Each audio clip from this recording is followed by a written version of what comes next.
The envelope felt unnaturally heavy in my hands, cream-colored with my grandmother Martha's elegant script across the front. I traced my finger over my name, Rebecca Mitchell, written in her distinctive blue ink. The date on the postmark was 3 days before she passed away. This letter wasn't supposed to find me until today, exactly 1 month after they read her will. The same will that left me nothing while my sister Olivia received everything. "You don't have to open it now," Nathan said softly from across my kitchen table, sliding a cup of tea toward me. I shook my head, breaking the seal. "She wanted me to wait until today. I've waited long enough." As I unfolded the letter, a small key fell onto the table with a metallic clink. I frowned, picking it up, turning it over in my palm. It looked antique, nothing like a modern house key or car key. "What is it?" Nathan asked, leaning forward. My eyes scanned the first lines of my grandmother's letter, and I felt the air leave my lungs all at once. "My dearest Becca, if you're reading this, then everything has happened as I feared it might. Your parents have chosen sides, and Olivia has won. But what none of them know is that I've been watching all these years. I've seen how they've treated you, and I've made my own arrangements. This key opens the lockbox in my name at First National, Bank in Oak Ridge. Go alone. What you find there will change everything." I looked up at Nathan, my heart pounding against my ribs. I think Grandma Martha left me something after all. Before we jump back in, tell us where you're tuning in from. And if this story touches you, make sure you're subscribed, because tomorrow I've saved something extra special for you. It all started 6 months ago at the annual Mitchell Family Charity Gala.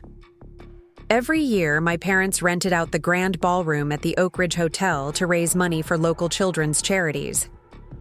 It was the social event of the season in our mid-sized Pacific Northwest town, and attendance was mandatory for every Mitchell. No excuses. I loved the cause, but dreaded the event.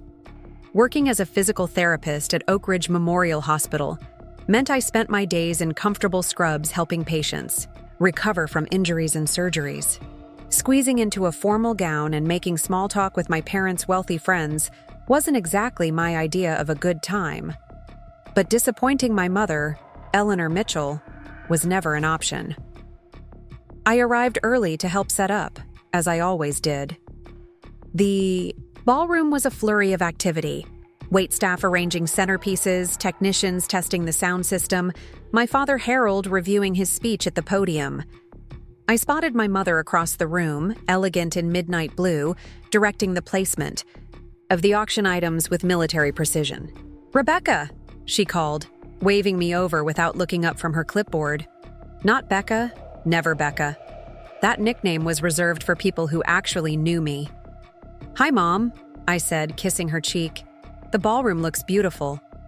"You're late," she replied, though I wasn't. "Your sister has been here for an hour already." Of course she had. Olivia Mitchell Parker, 2 years my senior, and lifetimes ahead in our parents' esteem. As if summoned by her mention, my sister appeared. Champagne, flute in hand, looking immaculate in a designer gown that probably cost more than my monthly rent. "Becca, you made it," Olivia exclaimed with practiced warmth, air-kissing my cheeks.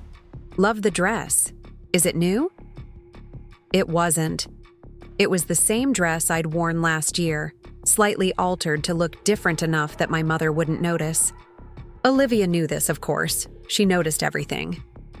"Thanks," I said simply. "You look wonderful, as always." Olivia beamed, turning to our mother. "Mom, Philip just texted.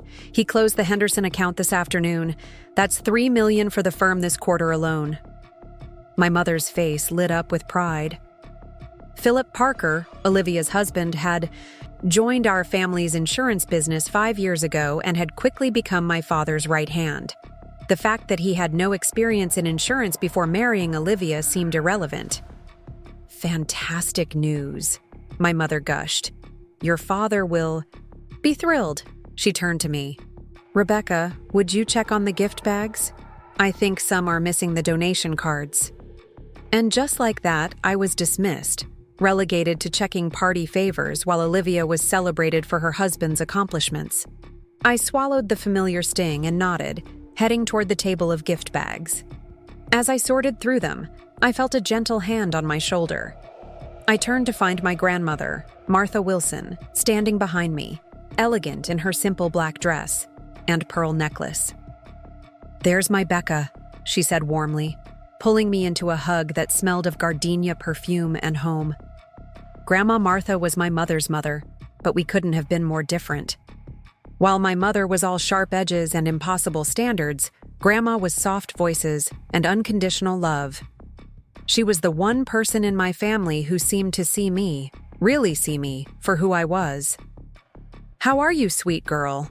she asked, her blue eyes searching mine. At 82, she was still sharp as a tack, missing nothing. "I'm good, Grandma," I said automatically.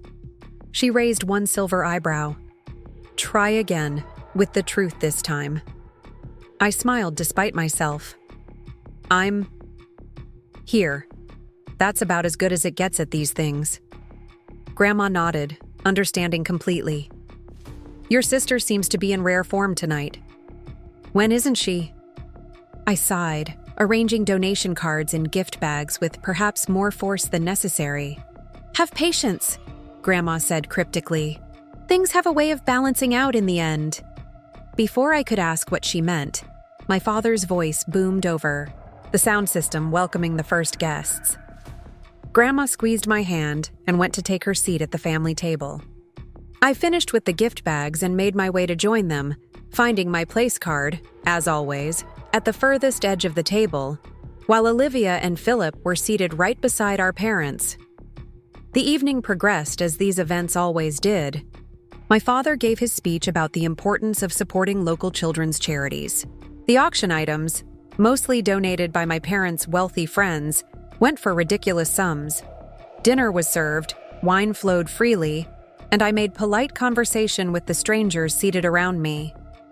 I was just thinking I might be able to slip out early when I overheard my name from the center of the table. "Rebecca, of course," my mother was saying to an older couple I didn't recognize. "She's our physical therapist." The way she said it made my profession sound like a charming hobby rather than the career I'd worked hard to build. "And Olivia runs the business with Harold and her husband," the woman replied, nodding toward my sister. "Well, not quite runs," my father chuckled. "But she's learning. She and Philip both have keen minds for the business. The future of Mitchell Family Insurance is in good hands." I felt my chest tighten. Mitchell Family Insurance had been founded by my grandfather, built by my father, and was apparently being handed to my sister and her husband without question. I'd never been asked if I was interested. It had simply been assumed I wasn't capable. "Rebecca has her own path," my mother added, as if reading my thoughts. "Not everyone is cut out for the business world." I stared down at my plate, feeling my cheeks burn. 20 years of straight A's, a master's degree, and building a respected career apparently counted for nothing compared to marrying well and having the right last name. "Becca has the most important job of all," Grandma Martha interjected suddenly. "She heals people. What could be more valuable than that?" An awkward silence fell over the table. My mother cleared her throat. "Of course, Mother. We're very proud of Rebecca." But the damage was done. The message was clear. Olivia was the successful daughter, the one who would carry on the family legacy. I was the afterthought, the one who had chosen a different path and was less valuable because of it. As the dinner plates were cleared, Olivia leaned across the table toward me, her smile not quite reaching her eyes. "Don't look so glum, Becca. Not everyone can be a business person. The world needs physical therapists, too." I forced a smile. "Thanks, Olivia. That's very validating." Philip snorted into his wine glass, and I saw my father shoot him a warning look. Olivia's smile tightened, but before she could respond, my mother stood up. "Everyone, I have a special announcement." she said, tapping her glass with a spoon. The conversations around the table quieted. Harold and I have been discussing the future of Mitchell Family Insurance, and we've made a decision we'd like to share with the family first, before making it public. My father stood beside her, beaming with pride. As many of you know, I've been considering stepping back from the day-to-day operations. I'm not getting any younger, and it's time to think about succession. My stomach dropped. I glanced at Olivia, who was sitting up straighter, a knowing smile playing at her lips. She'd clearly been briefed on this announcement already. So, my father continued, effective immediately, Olivia and Philip will be taking over as co-presidents of Mitchell Family Insurance. Eleanor and I will remain on as advisors, but the company will be in their capable hands. Applause erupted around the table. Olivia stood graciously, accepting congratulations while Philip shook hands with everyone within reach. I clapped, mechanically, feeling oddly hollow. It wasn't that I wanted to run the insurance company. I loved my job, loved helping people regain their strength and mobility. Preparing and narrating this story took us a lot of time, so if you are enjoying it, subscribe to our channel. It means a lot to us. Now back to the story. But the assumption, the complete certainty, that I wasn't even a consideration stung deeply. As the celebration continued around me, I felt Grandma Martha's hand close over mine under the table. I looked up to find her watching me, her eyes full of understanding. Not all inheritances are announced at fancy dinners, Becca, she whispered. Some come in their own time, in their own way. I didn't understand what she meant then. I wouldn't understand for months to come. After the announcement, I slipped out to the hotel's terrace for some air. The October night was crisp, stars visible despite the city lights. I leaned against the stone railing, breathing deeply, trying to shake off the feeling of being invisible in my own family. Hiding out. Here won't change anything, you know. I turned to find Olivia standing in the doorway, champagne glass still in hand. The glow from the ballroom silhouetted her, making her look almost angelic, a cruel irony. I'm not hiding, I replied. Just getting some air. Olivia crossed to stand beside me, her expensive perfume mingling with the scent of roses from the hotel garden below. You seemed upset in there, about the announcement. I'm not upset, I lied. Congratulations to you and Philip. I'm sure you'll do a great job. She studied me for a moment, head tilted. You know, if you'd shown any interest in the business, Dad might have considered you. I laughed humorlessly. That's not true, and you know it. Dad decided years ago that you were the heir apparent. I was never in the running. Because you chose to pursue other things, she countered. You can't have it both ways, Becca. I never asked to have it both ways. I just would have liked to have been asked, not assumed, out of the equation. Olivia sipped her champagne, looking out over the garden. Well, it's done now. Philip and I will be taking over, and eventually, the company will pass to us completely. She paused, then added casually, along with everything else. I frowned, turning to face her. What do you mean, everything else? She gave me a look of exaggerated patience, as if explaining something to a child. Mom and Dad are updating their will, Becca. With the company transition, it makes sense to clarify the inheritance situation. My heart skipped a beat. And since Philip and I will be running the company, it makes sense that we inherit it completely when the time comes. It would be messy to split ownership with someone who has no involvement in the business. I stared at her, stunned. They're cutting me out of their will? Olivia winced at my phrasing. Don't be so dramatic. You'll still get personal. Items, I'm sure. Sentimental things. But the business, the house, their investments, those will come to us. It's cleaner that way. Cleaner, I repeated, the word tasting bitter on my tongue. And you're okay with this? With taking everything? She had the grace to look slightly uncomfortable, but it passed quickly. It's what makes sense, Becca. You have your career. You've never wanted the business. Why would you suddenly want it after they're gone? That's not the point, I said, my voice rising despite my efforts to stay calm. It's about being equal, about being valued. Olivia's expression hardened. We contribute differently to this family, Becca. I've stayed close, built my life around the family business, given mom and dad grandchildren to dote on. You chose a different path. I chose a path that was right for me, I shot back. That shouldn't make me less worthy of an inheritance. It doesn't make you less worthy, she sighed, finishing her champagne. Just less relevant to the family legacy. The words hit like a physical blow. Less relevant. Was that how they all saw me? As the daughter who didn't matter quite as much? I need to get back, Olivia said, checking her watch. They'll be cutting. The cake soon.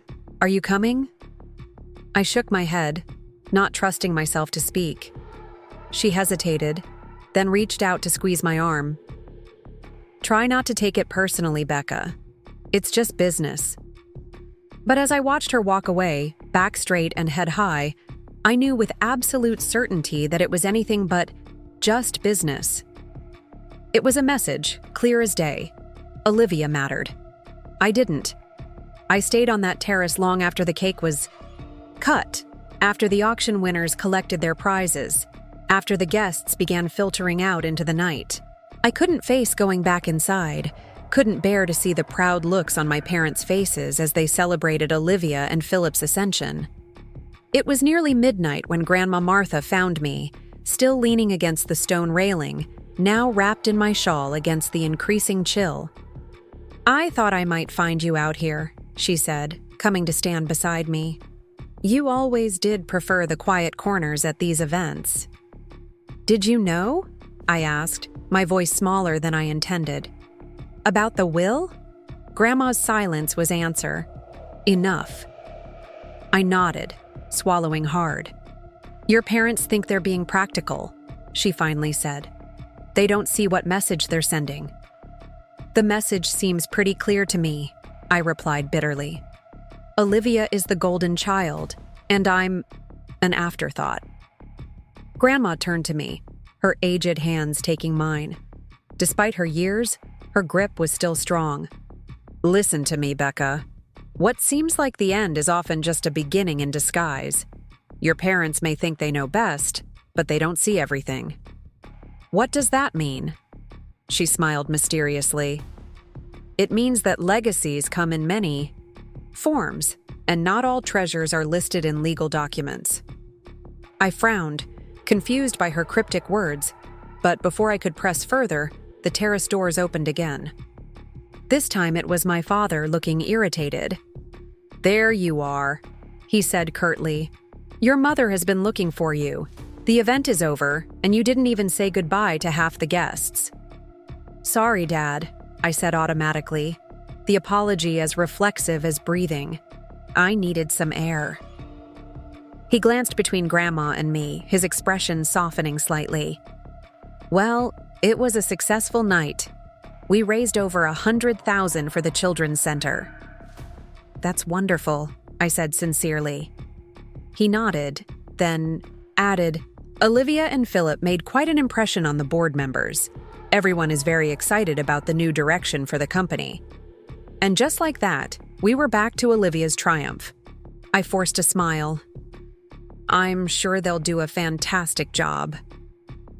An awkward silence fell.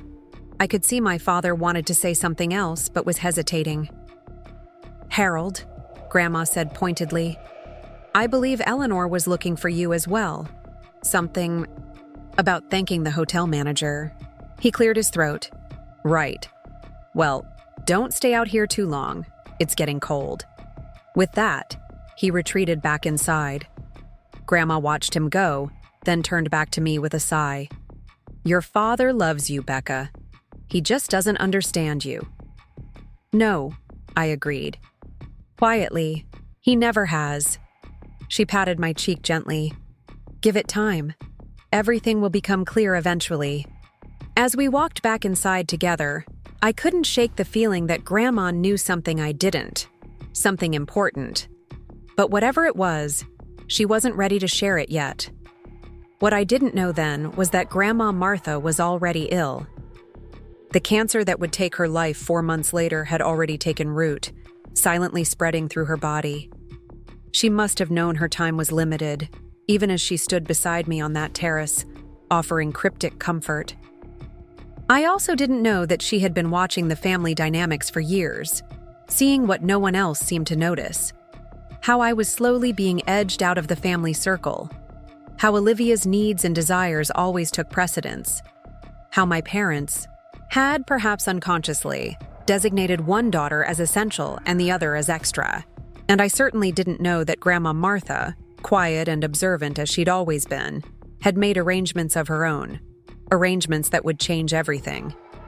But that night, as the charity gala wound down and I helped the staff clear, centerpieces despite my mother's insistence that the hotel people will handle that, Rebecca, all I knew was the hollow ache of confirmation. I was the daughter they could live without. The one whose inheritance could be erased with a stroke of a pen, because, in Olivia's cutting words, I was less relevant to the family legacy. The ride home that night was silent. I lived downtown in a modest but comfortable apartment, close to the hospital where I worked. My parents had offered to help with a down payment on a house years ago, but I'd declined, preferring to make my own way. Now, I wondered if that independence had somehow marked me as separate, as not needing them.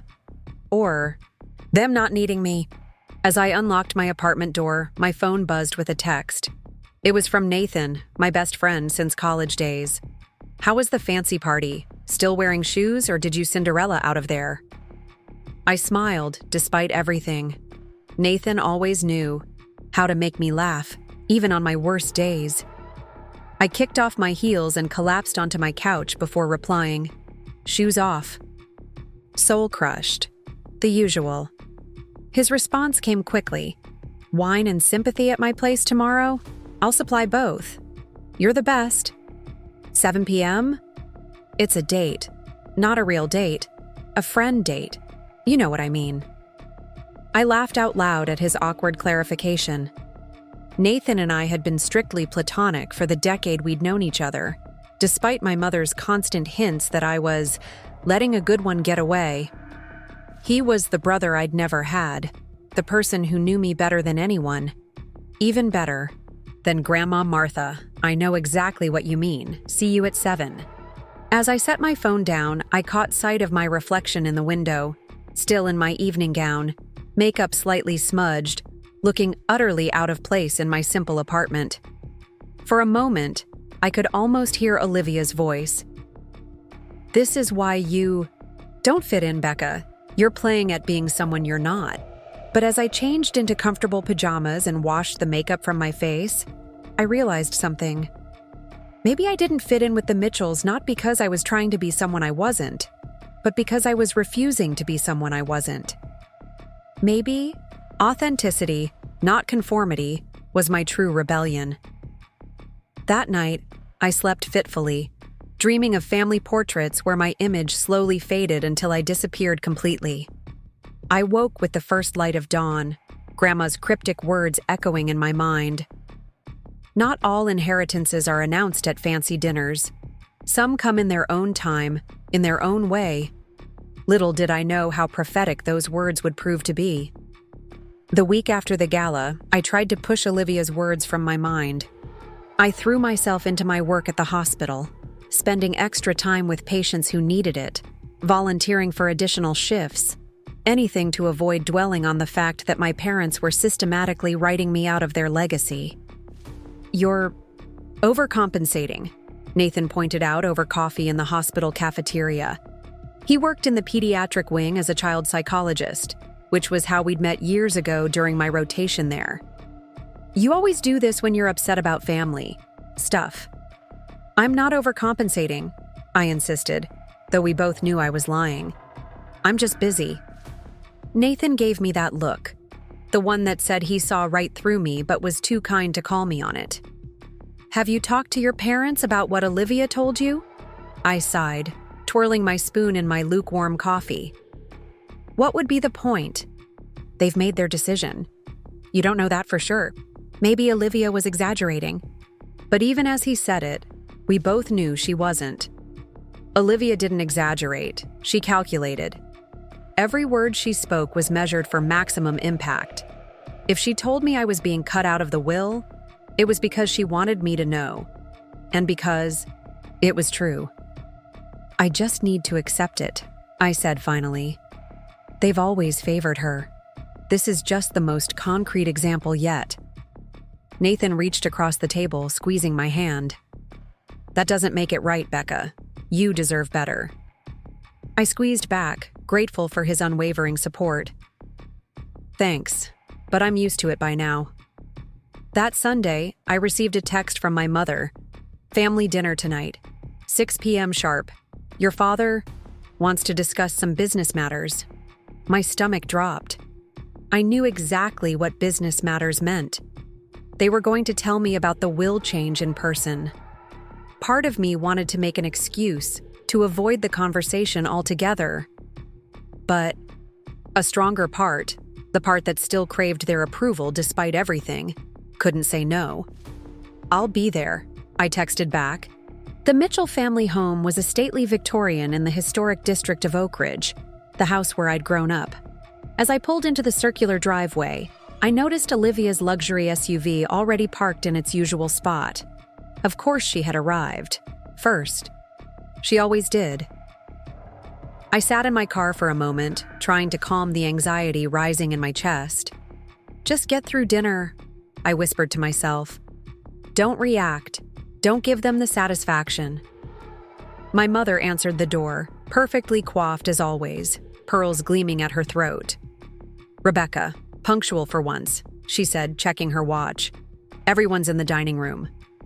I followed her through the familiar hallways, past the formal living room that no one was allowed to sit in, past the wall of family photos where Olivia's achievements outnumbered mine 3-1. The dining room was just as I remembered from hundreds of Sunday dinners.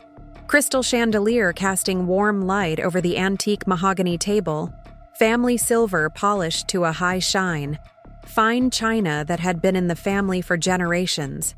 My father sat at the head of the table, engrossed in conversation with Philip.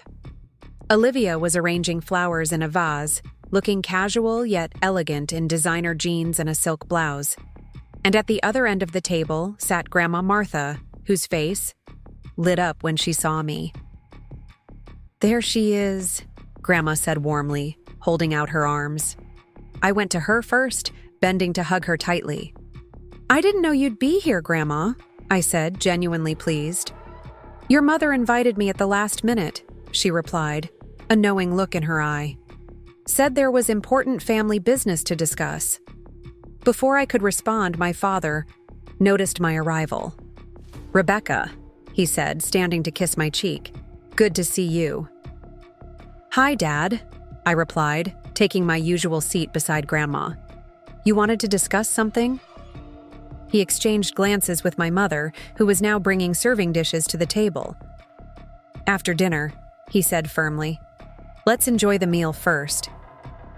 Dinner was a tense affair, at least for me. My parents and Olivia chatted animatedly about the business, about Philip's latest golf score, about the vacation they were planning to take together over the holidays. I picked at my food, contributing only when directly asked a question, acutely aware of Grandma Martha watching the dynamics unfold with sharp eyes. Finally, as my mother served coffee and her signature apple tart, my father cleared his throat and put on what I called his business face. Now, as for the matter I wanted to discuss, he began, folding his hands on the table.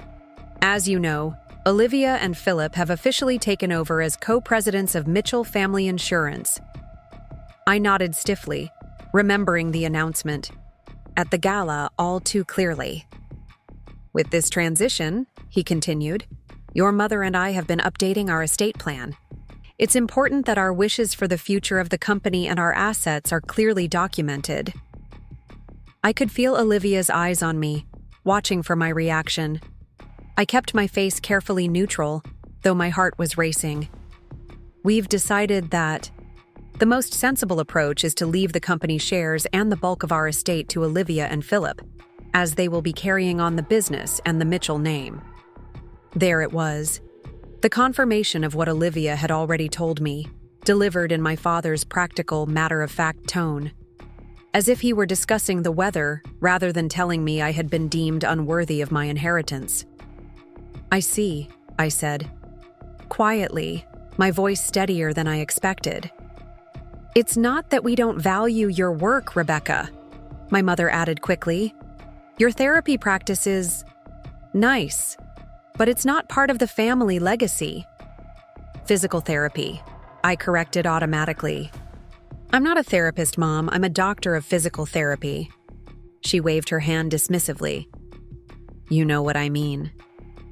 "I'm not sure I do," I said, surprising myself with my boldness.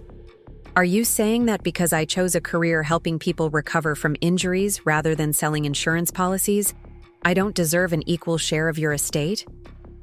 My father frowned. "It's not about deserving, Rebecca. It's about what makes the most sense for the family moving forward." "The family?" I repeated. "You mean Olivia and Philip, not me." "Don't be dramatic," my mother sighed. "You're still our daughter. We're not disowning you." "Just disinheriting me," I said flatly. Olivia leaned forward, her expression one of exaggerated concern. "Becca, we discussed this at the gala. It's not personal, it's practical. The business needs to stay intact, not be split between someone who works there every day and someone who has nothing to do with it." "The business, sure," I acknowledged. "But what about everything else? The house? The investments? The family? Heirlooms? Are those all going to you too, Olivia?" My parents exchanged uncomfortable glances. My father cleared his throat again.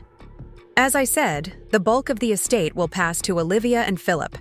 They have children to consider after all." There it was. The other unforgivable way I had disappointed my parents.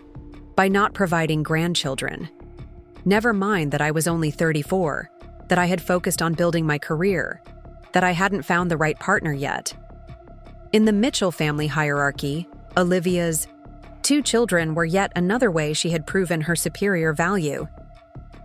"I see," I said again, feeling strangely calm despite the hurt coursing through me.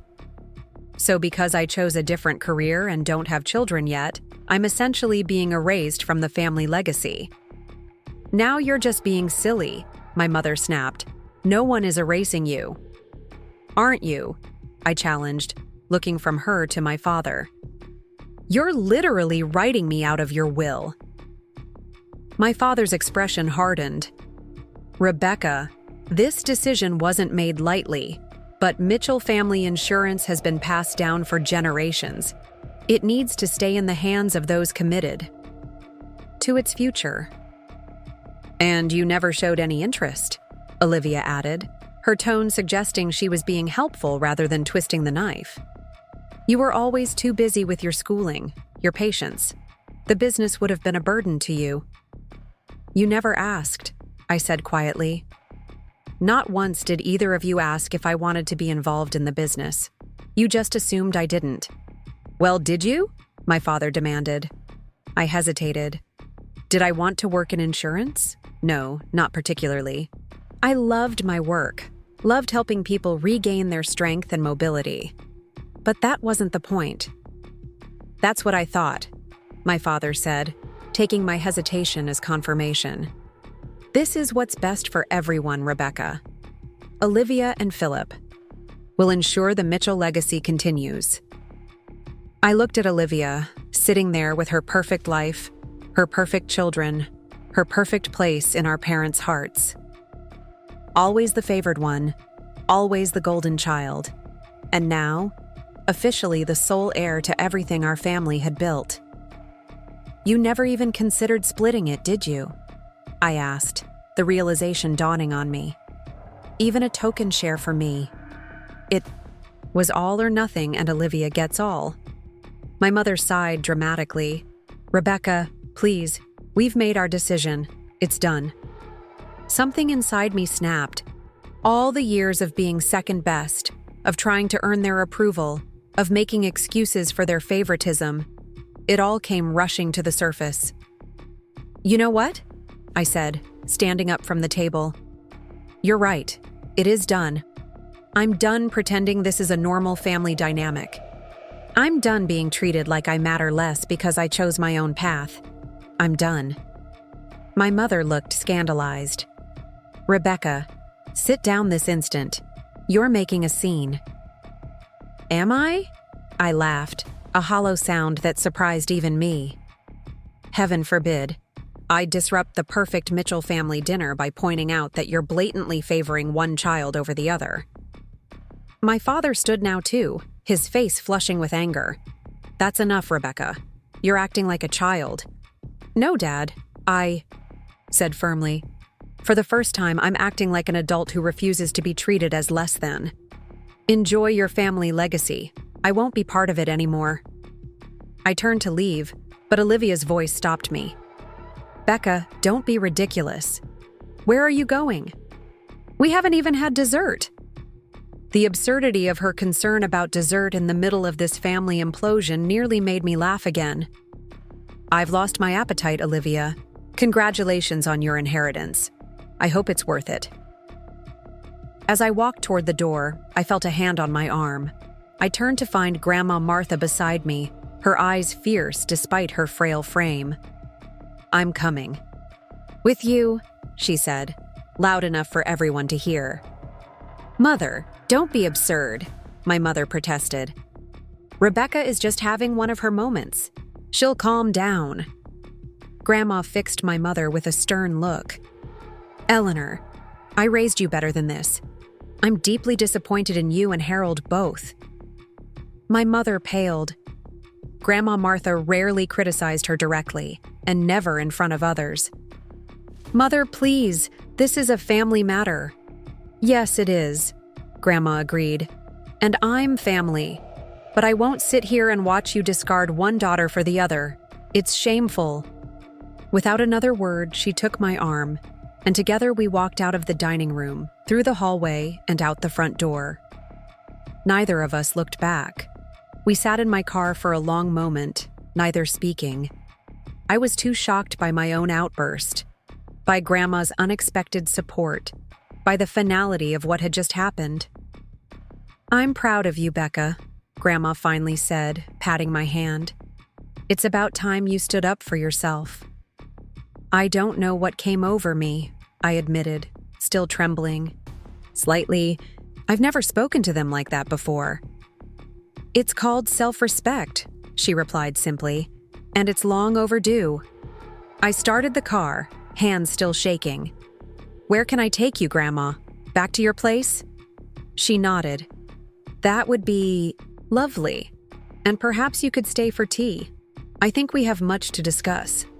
Grandma Martha lived in a charming cottage on the outskirts of town, a place that had always been a sanctuary for me growing up. When we arrived, I helped her inside and put the kettle on, falling into the familiar routine of our tea rituals. As I arranged her favorite cookies on a plate, homemade shortbread I'd brought her the week before, I could hear her on the phone in the other room, her voice uncharacteristically stern. She was calling a cab for herself, insisting she would retrieve her car from my parents' house tomorrow, not tonight. The tea is ready, I called, setting the tray on the coffee table in her cozy living room. Grandma came in, settling into her favorite armchair with a sigh. Your mother is beside herself, she reported. Called me twice already. I've turned off my phone.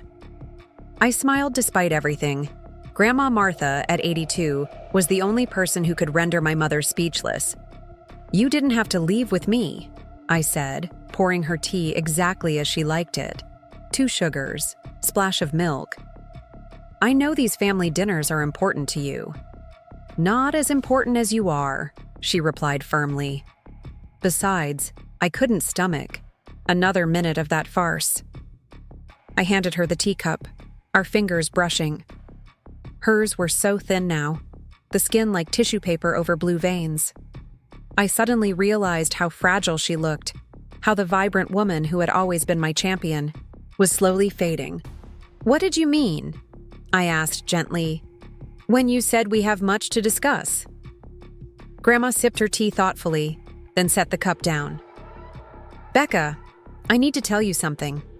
Something I probably should have told you years ago, but I wanted to see if your parents would come to their senses on their own." I settled onto the sofa across from her, my own tea forgotten. "What is it, Grandma?" "You know that your grandfather, my Albert, built Mitchell Family Insurance from nothing," she began. "What you don't know is that he didn't do it alone." I frowned, confused. "What do you mean?" "I mean that while Albert was the face of the company, I was its backbone," she said, a hint of pride creeping into her voice. "I kept the books, developed the filing system, wrote the policy language, handled the client communications. In those days, women weren't welcome in business, especially insurance. So officially, it was Albert's company. But between us, it was ours." I stared at her, trying to reconcile this new information with what I'd always been told. "But when Grandpa died, the company went to Dad, not you." "That was my choice," she said, surprising me. "Harold had been working with us for years by then. He understood the business and I was ready to step back. But what your father doesn't know, what no one knows except my attorney, is that I never signed over my full ownership." My heart began to race. "What are you saying, Grandma?" "I'm saying that while your father believes he owns Mitchell Family Insurance outright, technically, half of it still belongs to me. It's held in a trust that I established after Albert died." Her eyes, sharp as ever, held mine. "And I get to decide where that half goes when I'm gone." I sat back, stunned. "Does Dad know about this?" She shook her head. "No. After I gave him operational control, he just assumed everything was his. I never corrected him because I hoped he would be a fair and just leader. And for many years, he was." Her expression darkened. "But I've watched how he and your mother have treated you, Becca. How they've always favored Olivia, always made you feel less than. And now, cutting you out entirely?" She shook her head again, more vigorously. "I won't stand for it." "Grandma," I said carefully, "what exactly are you planning to do?" She smiled, a mischievous look that reminded me of the woman who used to sneak me cookies before dinner. "I'm planning to right a wrong, sweet girl, but not yet. The time isn't right." "When will the time be right?" "You'll know," she said cryptically. "Now, enough serious talk. Tell me about your patients. How is that young girl with the skiing accident doing?" And just like that, she changed the subject, leaving me with more questions than answers. But I knew better than to press her when she wasn't ready to share more. Whatever she was planning, whatever secret she was keeping, she would reveal it in her own time. That night, as I drove home to my apartment, I couldn't stop thinking about what Grandma had said. Half of Mitchell Family Insurance, the company my parents were so determined to keep intact, to pass wholly to Olivia and Philip, wasn't even theirs to give. The implications were staggering. My phone had been buzzing with texts and calls since I'd left the family dinner. "Olivia, way to ruin dinner, Becca. Mom is hysterical." My mother, "Call me immediately, Rebecca. This behavior is unacceptable." My father, "We need to talk like adults. Call when you've calmed down." I ignored them all, too emotionally drained to engage. Instead, I called Nathan, needing the comfort of a friend who had no stake in the Mitchell family drama. "They actually did it," I told him when he picked up. "They're cutting me out of the will, just like Olivia said." "Those absolute jerks," Nathan replied, his usual gentle tone hardening. "Are you okay? Do you want me to come over?" I considered it. Part of me wanted the comfort of his presence, but another part needed to process everything alone. I'm okay for tonight. But can we get breakfast tomorrow? I have a lot to tell you. Of course. Bluebird Cafe, 7 a.m.? Perfect. Thanks, Nathan. After we hung up, I ran a hot bath, poured a glass of wine, and tried to make sense of the evening's revelations. On one hand, my worst fears had been confirmed. My parents had officially decided I was less worthy of their legacy than Olivia. On the other hand, Grandma Martha had revealed a twist I never saw coming, a secret that could potentially change everything. As I soaked in the lavender-scented water, I found myself unexpectedly calm. For the first time in years, maybe ever, I'd stood up to my parents. I'd refused to accept their dismissal with a smile and a nod. I'd walked away rather than stay in a situation that diminished me. It felt liberating. The next morning, I met Nathan at the Bluebird Cafe, our favorite breakfast spot downtown. He was already waiting in our usual booth by the window, 2 cups of coffee steaming on the table. "You look different," he said, as I slid into the seat across from him. "Different how?" He studied me, head tilted. "I don't know. Lighter somehow. Less burdened." I smiled, realizing he was right. Despite the hurt and anger still simmering beneath the surface, I did feel lighter. "I guess standing up for yourself will do that." "Tell me everything," he said, pushing one of the coffee cups toward me. So I did. I told him about the dinner, about my parents' announcement, about my unexpected backbone. When I got to the CEO part about Grandma Martha walking out with me, his eyebrows shot up. "Go, Grandma!" he exclaimed. "I always liked that woman. Wait until you hear what she told me after," I said, lowering my voice even though no one was seated near us. When I finished relaying Grandma's revelation about her secret ownership stake, Nathan's jaw literally dropped. "Holy plot twist, Batman," he breathed. "So, your grandmother could potentially leave her half of the company to you?" "She didn't say that exactly," I cautioned, "but she definitely implied she's planning something big." "This is like a soap opera, but better," he marveled. "What are you going to do?"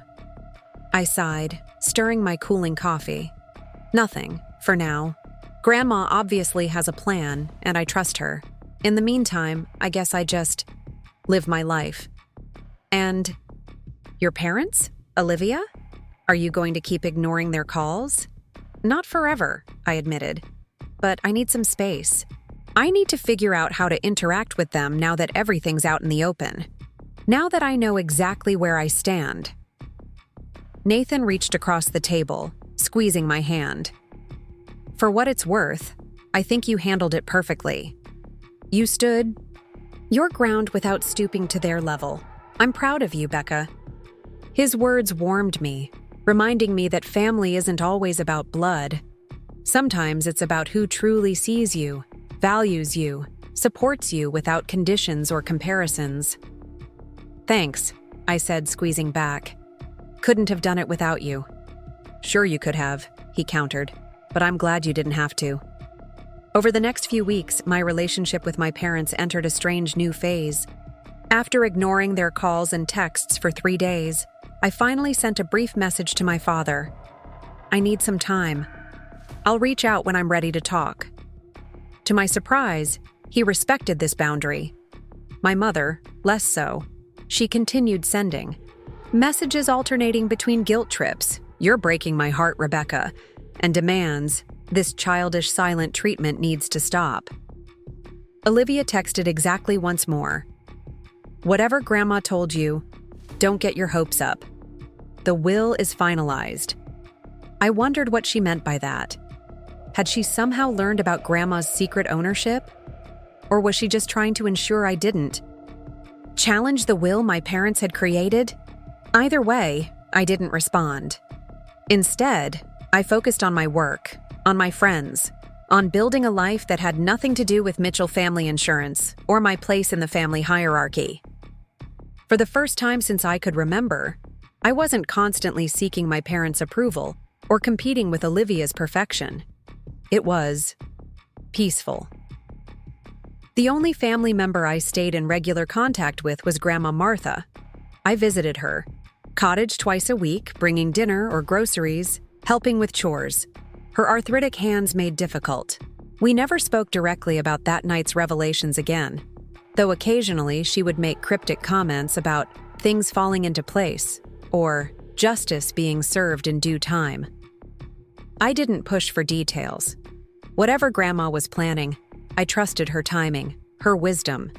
She had always been my champion, the one person in the family who saw me clearly and loved me unconditionally. If she said wait, I would wait.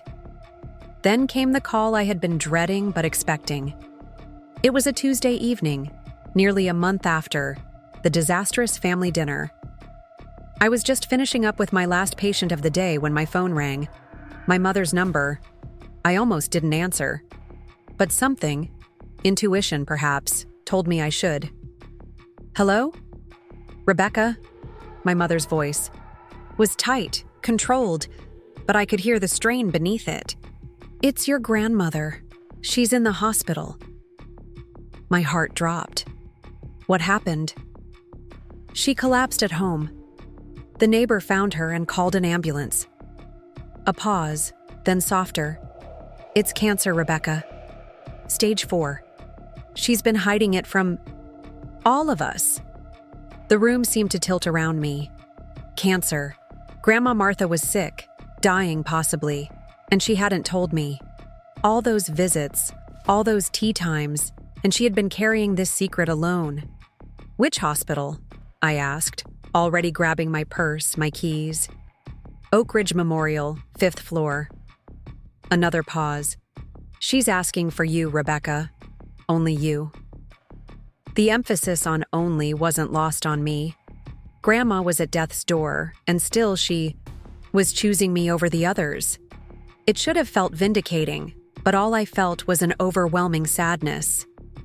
I'm on my way, I said, ending the call. The drive to the hospital, my workplace, the building I entered every day, felt surreal. I parked in the staff lot on autopilot, made my way to the oncology floor without conscious thought. When I stepped off the elevator, I saw them, my parents and Olivia, standing in a tight cluster near the nurses' station. For a moment, none of them noticed me. I saw my mother leaning heavily against my father, her usually perfect posture crumpled. Olivia was on her phone, her face drawn and serious. They looked human, vulnerable. For the first time in weeks, I saw them not as the people who had hurt me, but as people who were themselves hurting. Then my mother looked up and saw me. Rebecca, she called, her voice breaking slightly. Thank God you're here. She moved as if to embrace me, but I stepped back instinctively. The hurt that flashed across her face was raw, genuine. But I couldn't pretend the last month hadn't happened, couldn't fall back into old patterns just because circumstances had changed. Where is she? I asked, my voice steady despite the emotions churning inside me. Room 512, my father answered, his own voice rough with what might have been unshed tears. She's been waiting for you. I nodded acknowledgement, but said nothing else as I walked past them toward Grandma's room. I could feel their eyes on my back, could almost hear the unspoken pleas for reconciliation. But now wasn't the time. Grandma needed me. The hospital room was dimly lit, the rhythmic beeping of monitors the only sound. Grandma Martha looked impossibly small in the large hospital bed, her silver hair spread across the pillow, her skin nearly as white as the sheets. But when she saw me, her eyes, still bright, still sharp, lit up. There's my Becca, she said, her voice weaker than I'd ever heard it, but still warm with love. Come sit with me, sweet girl.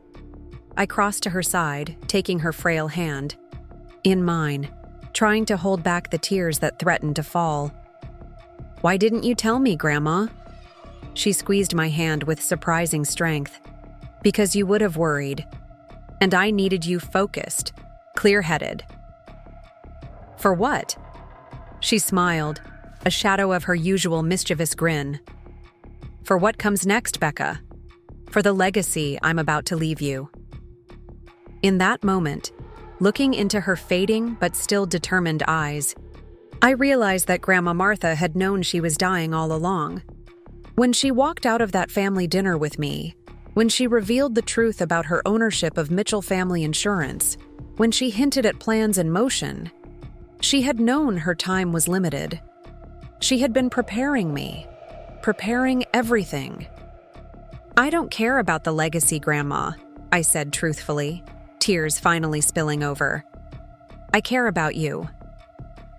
"I know you do, sweet girl," she whispered, reaching up to brush a tear from my cheek. "That's why you're the right one to carry it." Forward.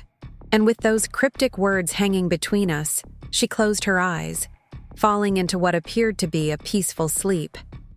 I sat beside her bed for hours, holding her hand, watching the rise and fall of her chest, listening to the steady beep of her heart monitor. Outside the room, I knew my parents and Olivia were waiting, perhaps hoping for a chance to see Grandma themselves. But she had asked for me, only me. And despite everything, despite the hurt and the anger still simmering beneath the surface, I couldn't help but feel a kind of bittersweet victory in that choice. Grandma Martha had chosen me, not the perfect daughter, not the successful businessman, not the mother who shared her blood. Me, the granddaughter who had forged her own path, who had finally found the courage to stand up for herself. As night fell outside the hospital windows, I sat in the dim light of Grandma's room, watching over her sleep, wondering what legacy she was planning to leave me, and how my family would react when they discovered it. Grandma Martha died peacefully 3 days later, her hand in mine, the morning sunlight streaming through the hospital window as if guiding her home. I'd barely left her side, sleeping in the uncomfortable chair beside her bed, sharing quiet moments when she was awake enough to speak. My parents and Olivia had each been allowed brief visits, but Grandma had been clear with the nursing staff. I was to be her primary visitor, the one who stayed. In those final days, Grandma didn't reveal more about what she'd meant by her legacy. Instead, she told stories, beautiful, detailed stories about her childhood, about falling in love with my grandfather, about the early days of building the business together. She painted a picture of a partnership unlike anything I'd imagined, with my grandmother as the strategic mind behind many of Mitchell Family Insurance's most successful innovations. "Your grandfather was a wonderful salesman," she told me during one of her lucid periods. "He could charm anyone into buying anything, but I was the one who designed the policies, who calculated the risks, who insisted we offer coverage to people other companies turned away." Her eyes, though tired, sparkled with pride. "We were quite the team, Albert and I." As she spoke, I began to understand why she had never corrected my father's assumption that he owned the company outright. Martha and Albert had been true partners, sharing both the work and the credit. She had expected her son to carry on that legacy of fairness and equality. His failure to do so with his own daughters had been her greatest disappointment. "Promise me something, Becca," she said the night before she died, her voice barely a whisper. "Anything, Grandma," I replied, leaning close to hear her. "Promise me you'll stand your ground, no matter what happens next, no matter how they react. Promise me you'll remember your worth." I squeezed her fragile hand. "I promise, Grandma." She smiled, her eyes drifting closed. "Good girl. My brave girl." Those were the last words she spoke to me. The day after Grandma died, I received a call from a woman named Diane Foster, who introduced herself as Grandma Martha's personal attorney. Not the family lawyer, Walter Simmons, who had handled Mitchell family legal affairs for decades, but someone none of us had heard of before. "Ms. Mitchell, I understand this is a difficult time, but your grandmother left explicit instructions about her funeral arrangements and the handling of her estate," Diane explained, her voice professionally compassionate. "She asked that I contact you directly after her passing." "Of course," I said, still numb with grief. "What do you need from me?" First, the funeral. Martha wanted something simple, a graveside service beside Albert, with white roses and no formal reception afterward. I nodded, then remembered she couldn't see me. "That sounds exactly like Grandma." "As for her estate," Diane continued, "the official reading of the will is scheduled for 1 month from today, per Martha's instructions. She was very specific about the timing." "1 month?" I frowned. "That seems unusually long." "It was her wish," Diane replied simply. "In the meantime, she left this for you." "Left what?" "An envelope. I can bring it to you today, if you're available." 2 hours later, I met Diane Foster at a coffee shop downtown. She was younger than I expected, perhaps in her early 40s, with a direct gaze and an air of quiet competence. She handed me a sealed envelope with my name written in Grandma's elegant script. "She left specific instructions not to give this to you until after she passed," Diane explained. "And she asked that you not open it until after the funeral." I turned the envelope over in my hands, wondering what final message Grandma had left for me. Did she leave anything for the rest of the family? Diane's expression revealed nothing. "All other matters will be addressed at the reading of the will." I thanked her and tucked the envelope into my purse, respecting Grandma's wishes not to open it yet. As I drove home, I couldn't help but wonder, was this envelope connected to the legacy Grandma had mentioned in the hospital? And why had she insisted on such a long delay before the reading of her will? The next few days passed in a blur of grief and funeral preparations. Despite Grandma's request for a simple service, my mother insisted on being involved, scrutinizing every detail as if planning a society event rather than a farewell. "White roses are too plain, Rebecca," she criticized when I showed her the flower arrangements I'd selected. "Mother always loved orchids. We should have orchids." "Grandma specifically requested white roses," I replied firmly, remembering my promise to stand my ground. "That's what we're having." My mother's lips thinned with disapproval, but to my surprise, she didn't argue further. Something had shifted between us since Grandma's death. A tentativeness that hadn't been there before, as if she wasn't quite sure how to interact with me in this new reality where I no longer automatically deferred to her wishes. My father was similarly subdued, his usual confidence dimmed by grief or perhaps uncertainty. He made no mention of our confrontation at the family dinner, nor of my subsequent absence from family gatherings. Instead, he focused on practical matters, the funeral costs, the obituary wording, the calls to distant relatives. Only Olivia seemed unchanged, sweeping into every planning session with opinions and demands, her perfect life momentarily on hold while she played the role of grieving granddaughter. But even she treated me differently, watching me with calculating eyes, as if trying to decipher whether I knew something she didn't. The day of the funeral dawned clear, and surprisingly, warm for autumn in the Pacific Northwest. We gathered at the cemetery, a small group of family and close friends, around the plot where Grandma would be laid to rest beside her beloved Albert. The white roses gleamed in the sunlight, simple and elegant, exactly as she would have wanted. As the minister spoke of Martha's life and legacy, I found myself studying my family through new eyes. My mother, rigid in her black dress, clutching my father's arm as if it might anchor her against the tide of grief.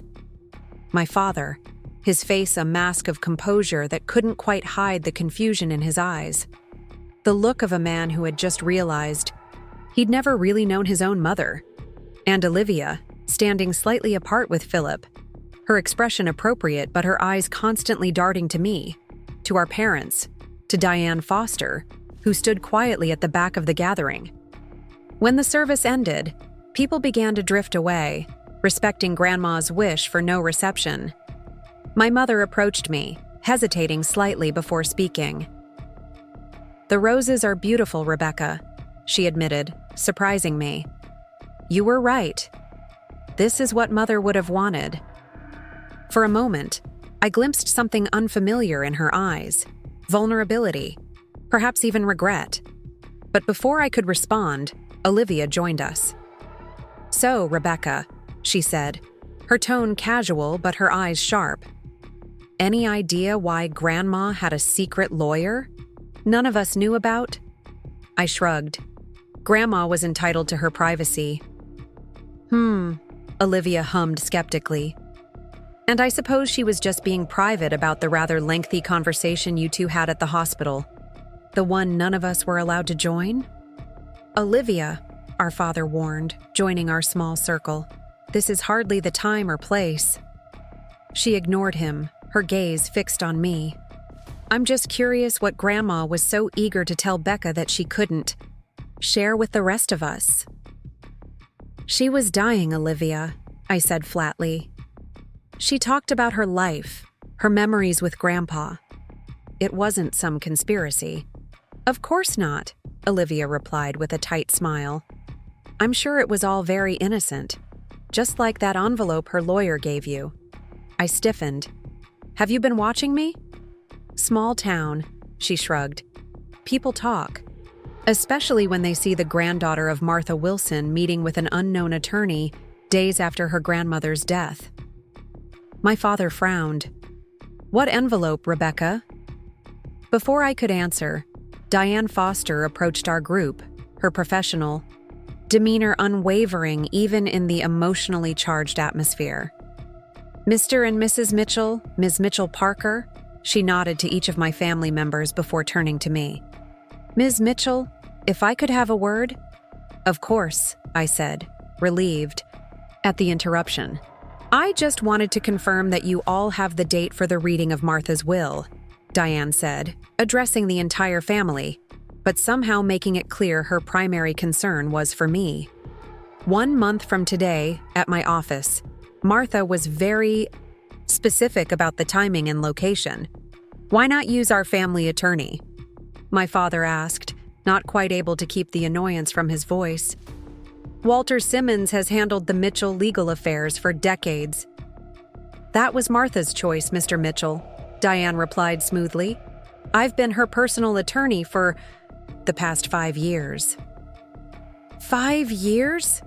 my mother repeated, shocked. "But why would Mother need a separate attorney?" "I'm not at liberty to discuss my client's reasoning," Diane said. "All will be explained at the reading of the will. Now, if you'll excuse me, I have another appointment.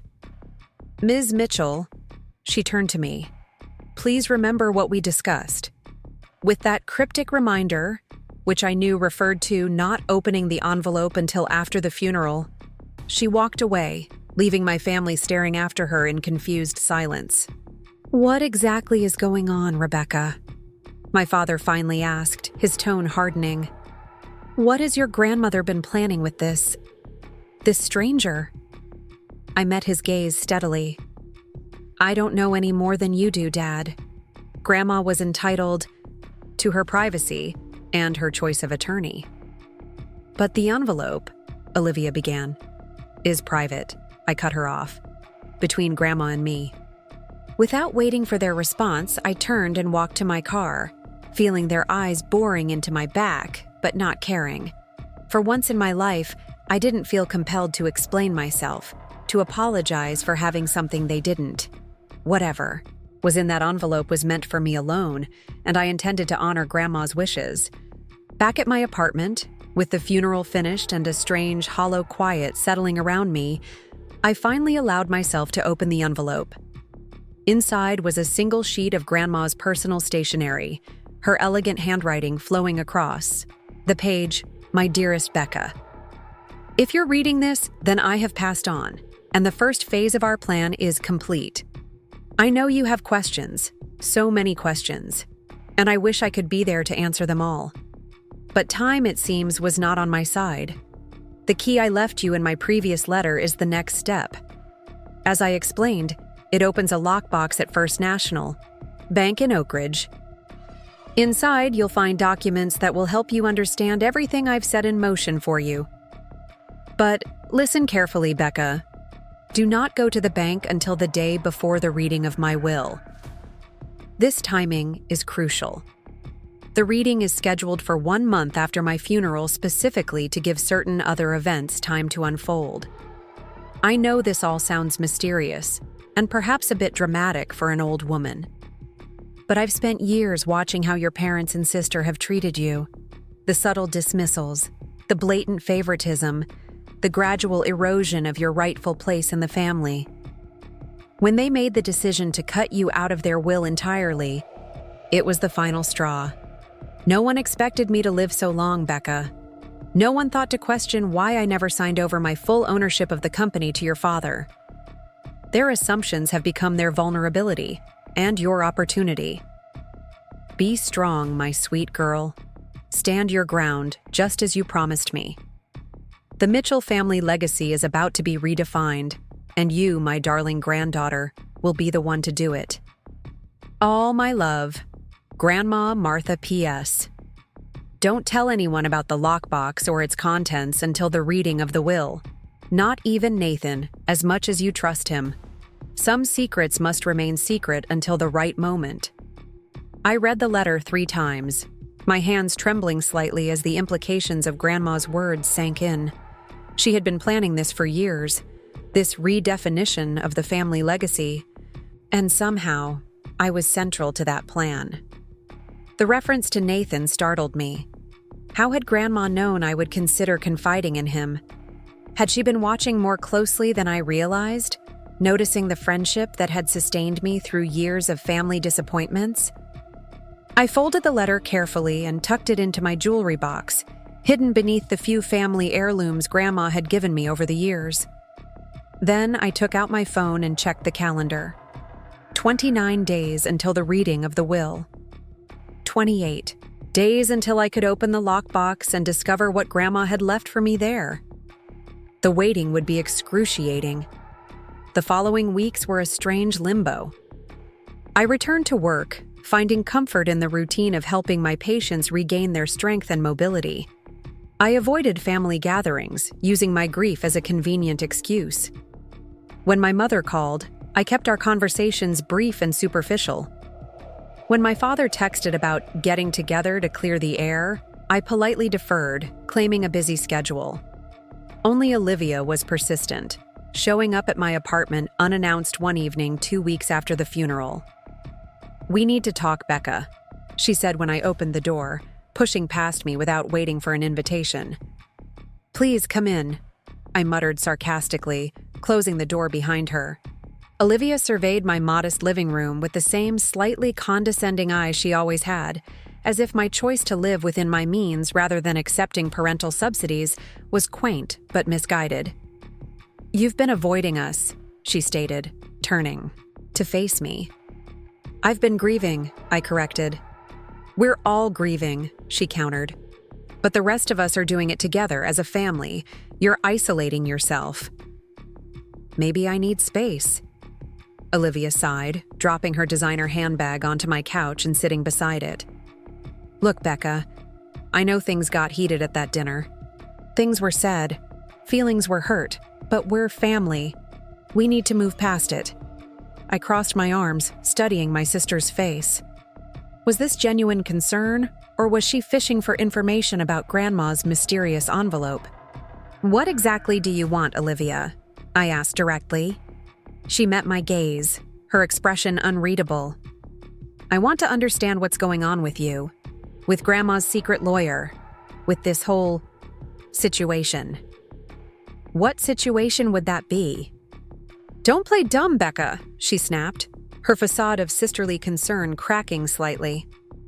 "Grandma clearly left you something important enough that she hid it from the rest of us. I want to know what it is." "Why?" I challenged. "So you can try to take that away from me too?" Olivia had the grace to flinch. "That's not fair." "Isn't it?" I laughed humorlessly. "You have everything, Olivia. The perfect husband, the perfect children, the perfect career in the family business. And now our parents' entire estate. Why does it bother you so much that Grandma might have left me something special?" She stood abruptly, pacing my small living room like a caged animal. You don't understand. Dad is freaking out about this unknown lawyer, this delayed will reading. He's convinced Grandma was not in her right mind near the end. I stiffened. Is he planning to contest the will? I don't know, Olivia admitted. Maybe. Depends what's in it, I guess. She stopped pacing, turning to face me. But if you know something, Becca, you should tell us. For the family's sake. The family's sake, I repeated flatly. You mean for your sake, for Dad's sake, for the sake of keeping everything exactly as you all planned it. Olivia's expression hardened. You're being childish. This isn't a game. No, I agreed. It's not. It's my life. My relationship with my grandmother. My grief. And whatever she left me, if she left me anything at all, is between her and me. We stared at each other for a long moment, the gulf between us wider than it had ever been. This woman, who shared my blood, my childhood memories, my family name, had never felt more like a stranger. You've changed, Olivia finally said, picking up her handbag. Ever since that dinner, you've been different. Harder, colder. Not harder, I corrected quietly. Stronger. There's a difference. She studied me for a moment longer, then nodded as if coming to a decision. Well, I tried. Remember that, Becca.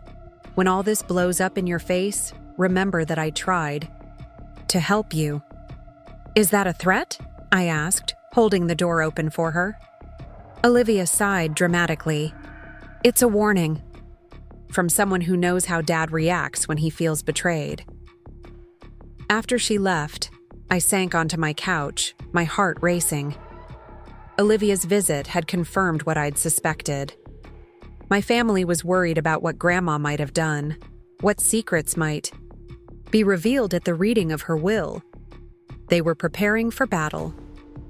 And so, it seemed, should I.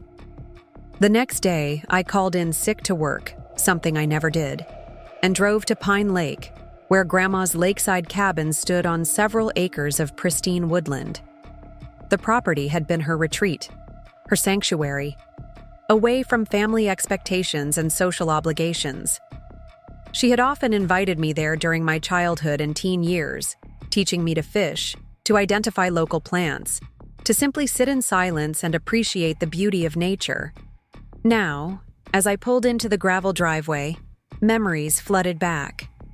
Summers spent swimming in the clear lake waters, evenings around the fire pit, Grandma telling stories of her youth while the stars emerged overhead, mornings waking to the smell of her famous blueberry pancakes.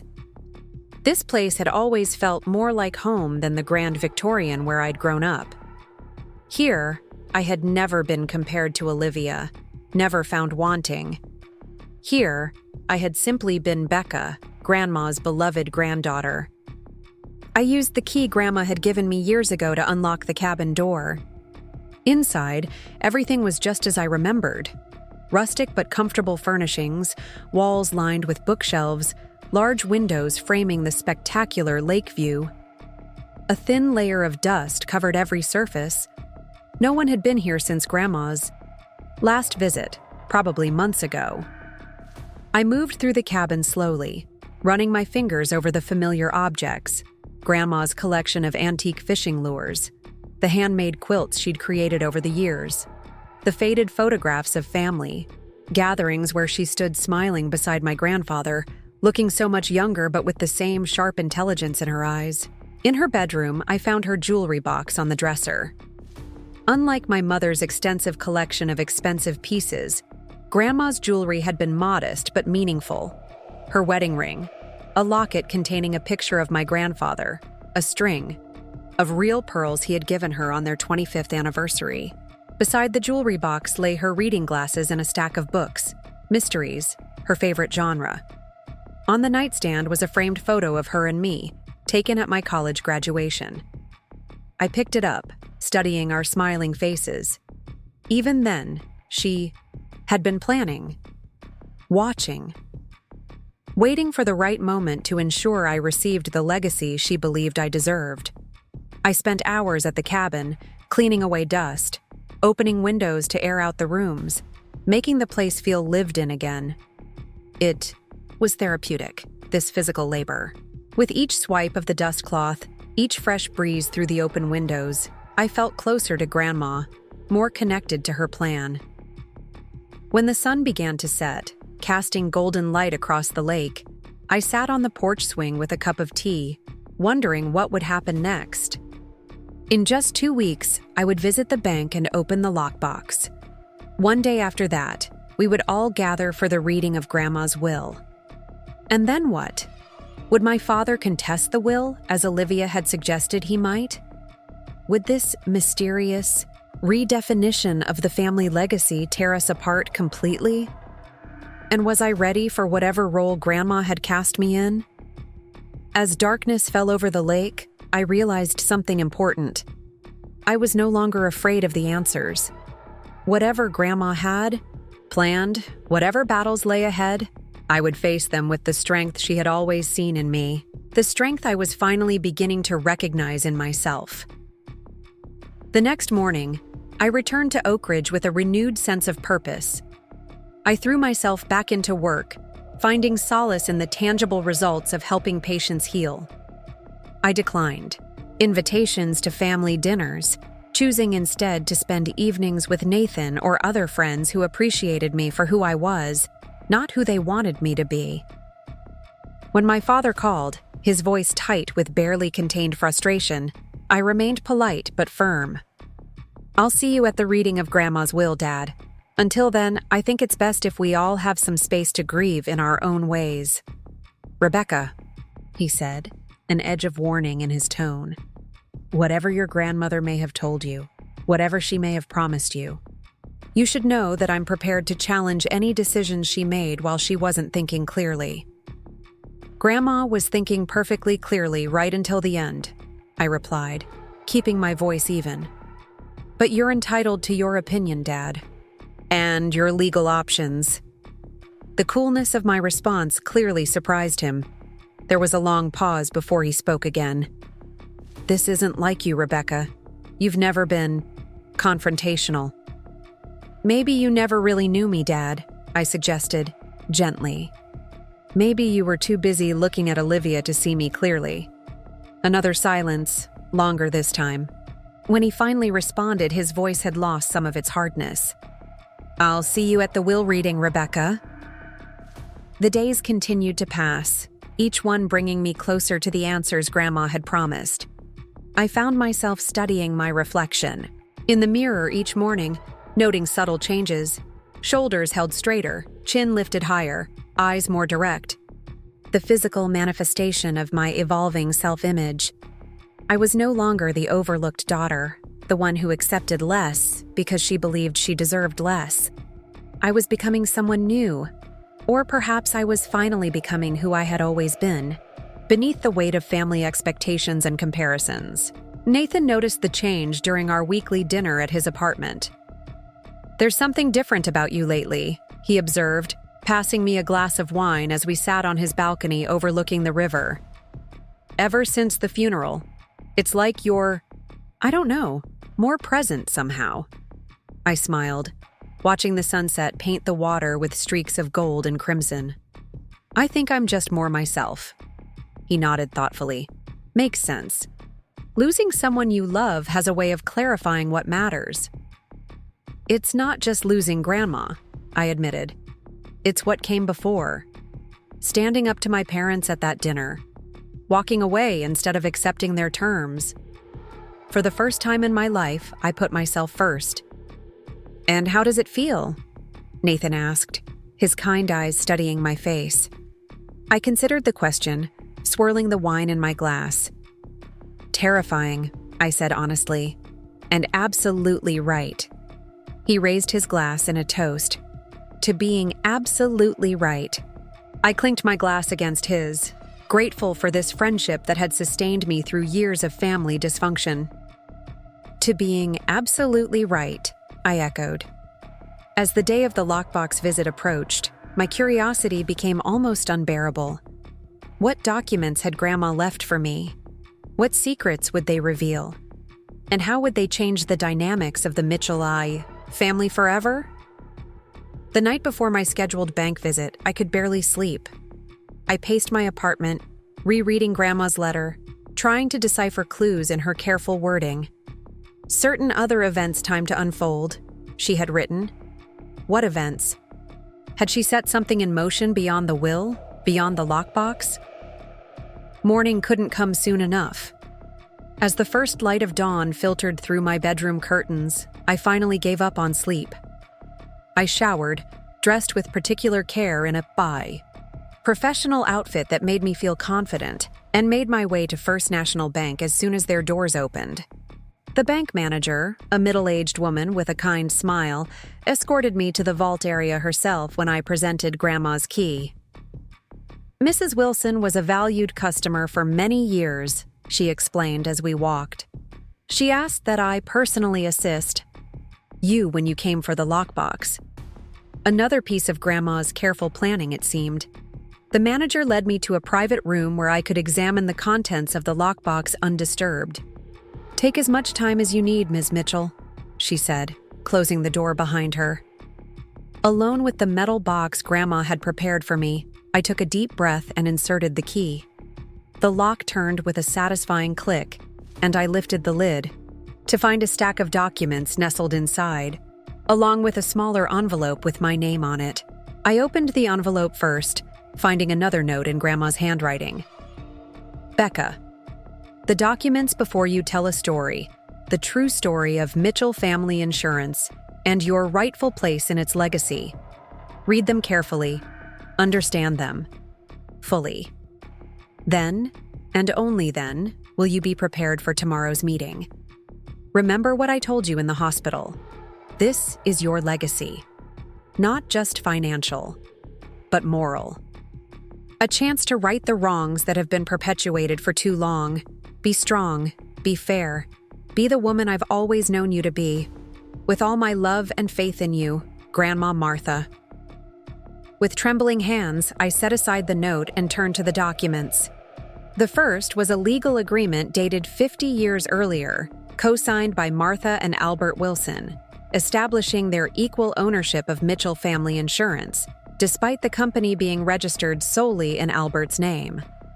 The second document, dated after Grandpa's death, outlined the transfer of operational control, but explicitly not ownership, to my father, Harold Mitchell. A clause I'd never heard mentioned stated clearly, Martha Wilson retains 50% ownership of Mitchell Family Insurance to be held in trust and disposed of according to her wishes upon her death. My father had never owned the company outright. For 3 decades, he had been operating under the mistaken belief that everything belonged to him, while Grandma had quietly maintained her equal share. But it was the third document that made my breath catch. A trust agreement. Established 5 years ago, around the time Grandma had hired Diane Foster as her personal attorney. The Martha Wilson Trust named me, Rebecca Mitchell, as its sole beneficiary. And its primary asset? Grandma's 50% ownership of Mitchell Family Insurance. There was more. A forensic accounting report prepared by an independent firm documenting years of financial decisions at Mitchell Family Insurance that had systematically benefited my father and, more recently, Olivia and Philip, at the expense of the company's long-term stability. Nothing illegal, but certainly questionable from a fiduciary standpoint. And finally, a formal business valuation of Mitchell Family Insurance conducted just months ago, placing its worth at just over $20 million. Half of that, $10 million, now apparently belonged to me. I sat back in the chair, stunned by the implications. Tomorrow, at the reading of Grandma's will, my family would learn that I now owned half of the company they had tried to exclude me from, that I had equal say in its future, that the legacy they had tried to deny me had been secured by the one person who had always seen my true worth. Grandma Martha had outmaneuvered them all, And she had chosen me. Not the golden child, not the perfect daughter, but me, to carry her legacy forward. As I carefully gathered the documents to take with me, I felt a strange calm settle over me. Tomorrow would bring confrontation, shock, perhaps even outrage from my family. But I was ready. Grandma had given me not just a financial inheritance, but something far more valuable. The chance to stand in my power, to claim my rightful place, to finally be seen. And this time, I wouldn't be standing alone. Grandma's careful planning, her years of patient waiting, her unwavering belief in me, all of it would be standing with me. Tomorrow, the Mitchell family legacy would indeed be redefined, and I could hardly wait. The documents from the lockbox sat on my kitchen table as I prepared for bed, their implications still reverberating through my mind. $10 million, half ownership of Mitchell Family Insurance, a seat at the table I'd been told wasn't mine, the power to influence the future of the company Grandma and Grandpa had built together. Sleep seemed impossible. I paced my apartment, rehearsing what I might say tomorrow, imagining my family's reactions. Would my father rage? Would my mother cry? Would Olivia try to find some legal loophole, some way to invalidate Grandma's decision? Around midnight, my phone rang. Nathan. "Hey," I answered, surprised by the late call. "Everything okay?" "I was about to ask you the same thing," he replied. "I drove past your place on my way home from a late consult. Your lights are all on. It's midnight, Becca." I sighed, sinking onto my couch. Can't sleep. Big day tomorrow. The will reading. It wasn't a question. He'd been marking the days with me, even without knowing the details of what I expected to happen. "Want some company? I can bring ice. Cream." For a moment, I was tempted. Nathan's calm presence always steadied me. But Grandma's instruction echoed in my mind. "Don't tell anyone about the lockbox or its contents until the reading of the will. Not even Nathan." "Thanks, but I should try to get some rest," I said reluctantly. "Rain check on the ice cream?" "Of course. Call me tomorrow after the meeting.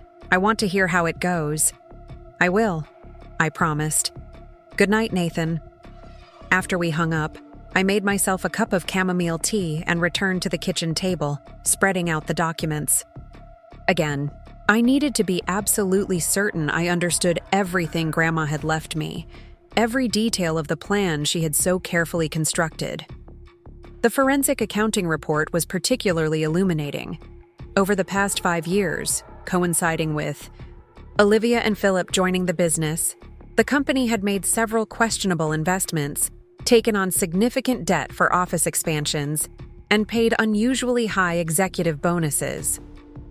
None of it was illegal, but together, these decisions had slowly drained the company's reserves while enriching my father, sister, and brother-in-law. Had Grandma noticed these practices and realized what was happening?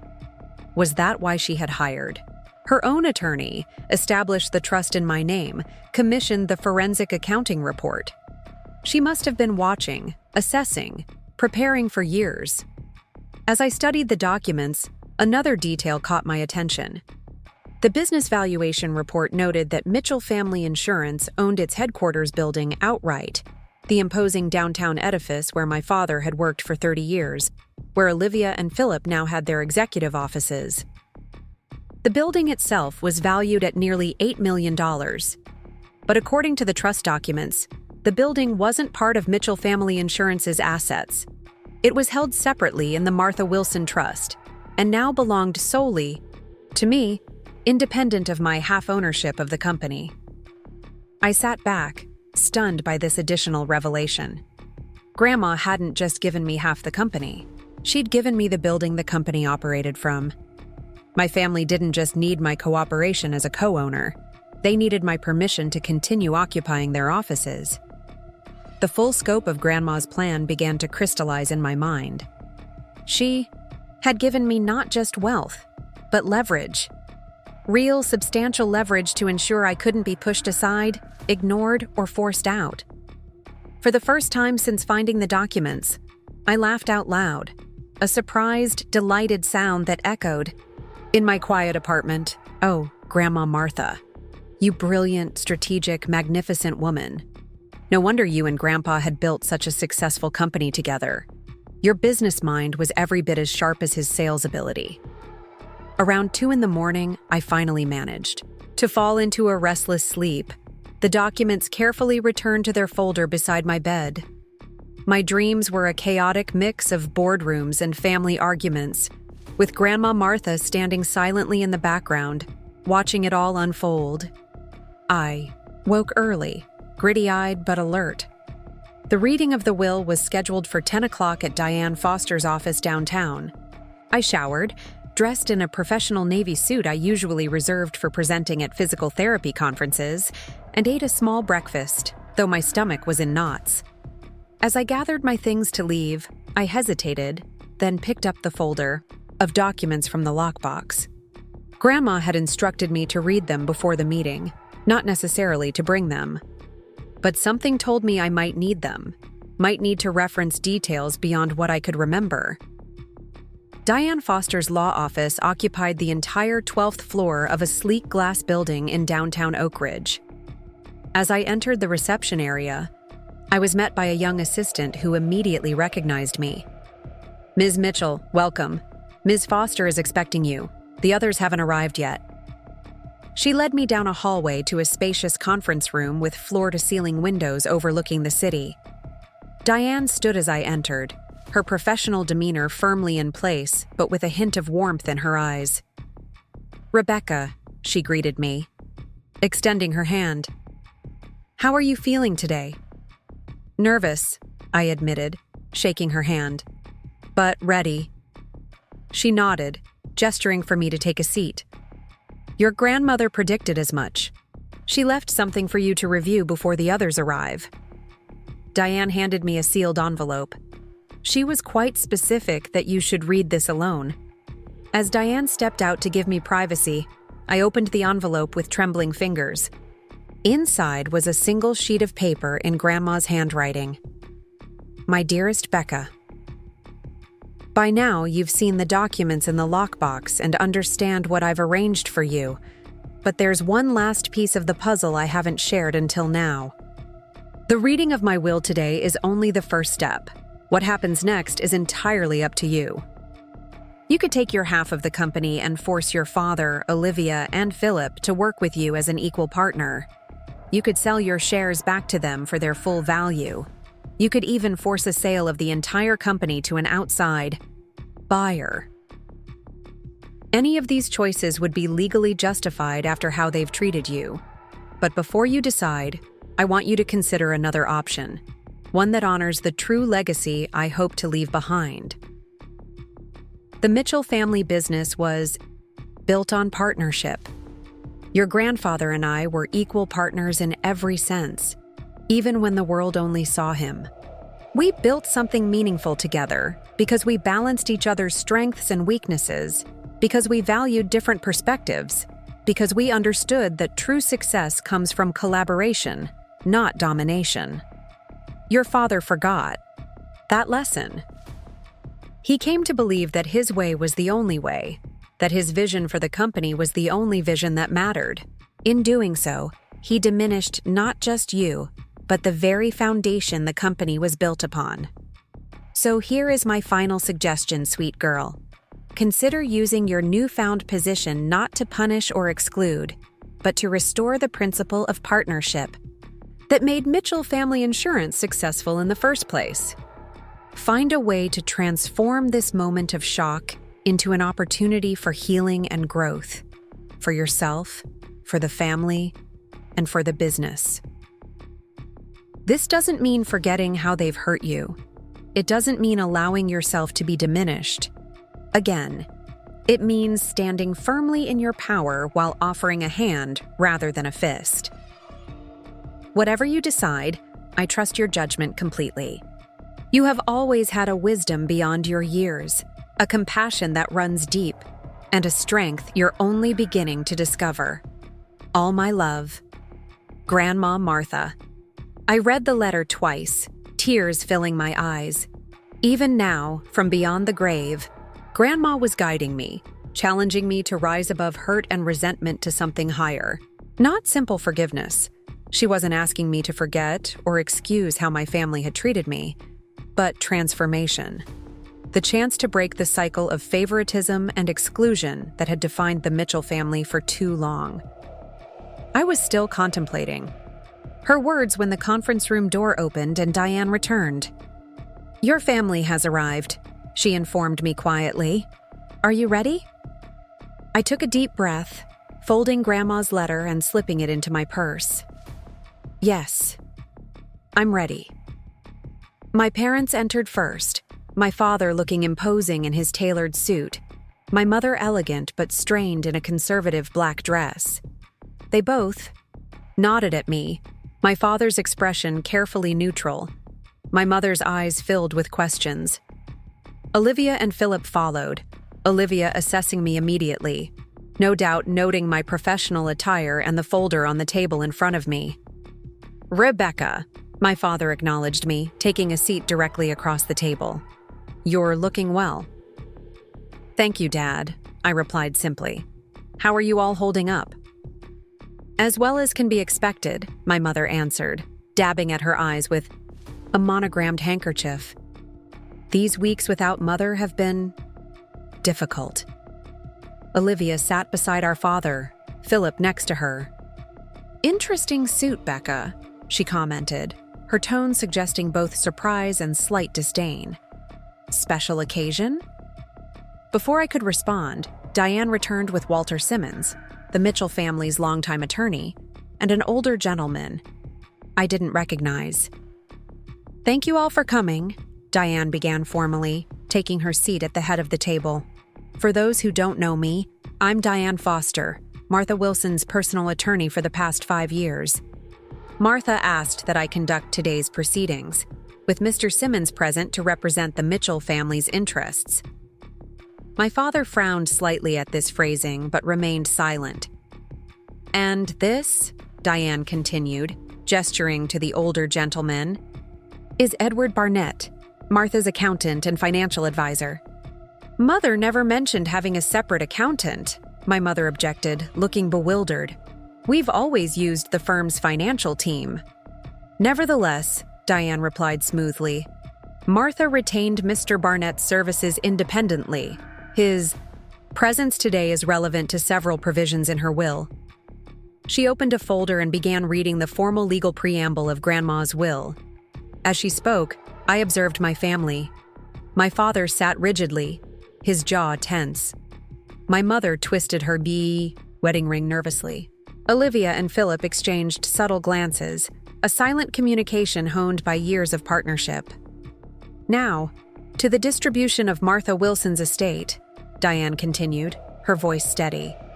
"To her daughter, Eleanor Mitchell, Martha leaves her personal jewelry collection, with the exception of specific pieces designated for her granddaughter, Rebecca, as well as a cash bequest of $100,000.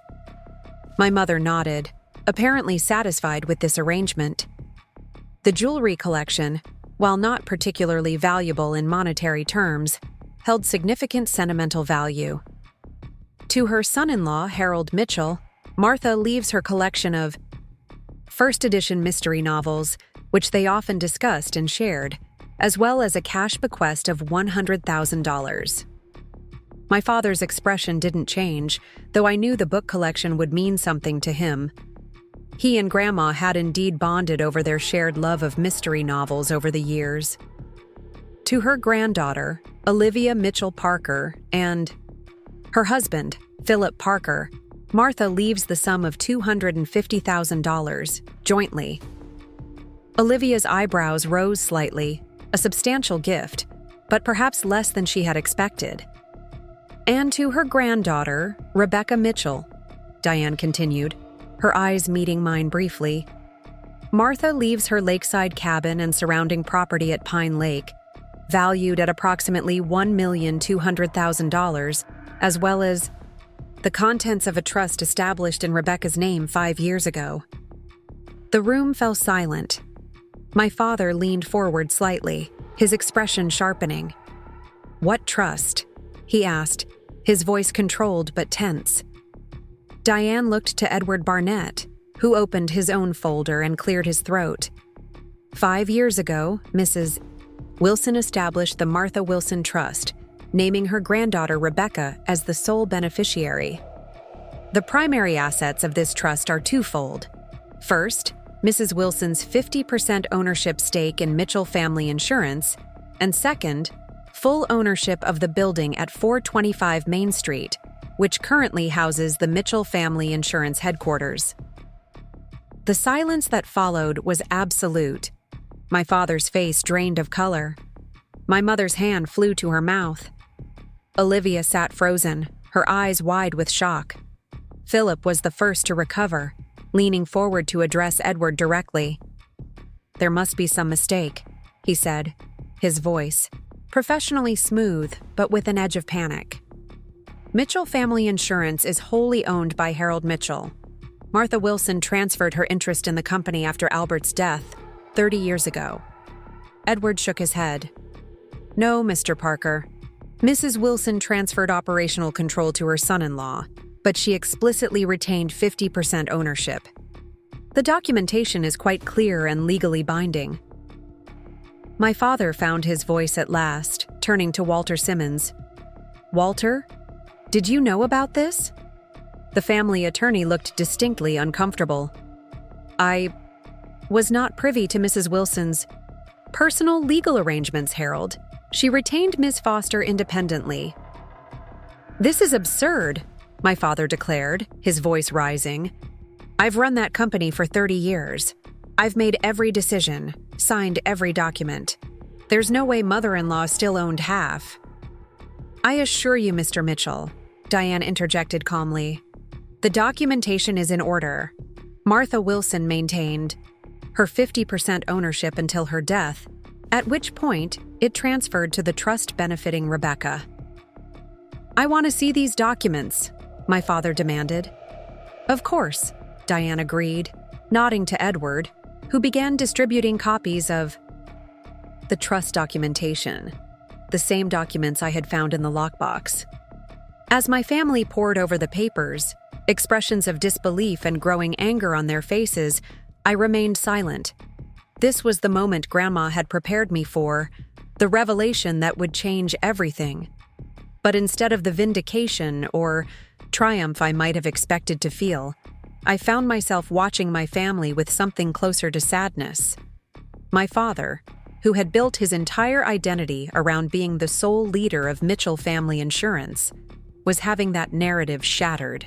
Before his eyes, my mother, who had always aligned herself with the power dynamics her husband established, was witnessing the collapse of those dynamics.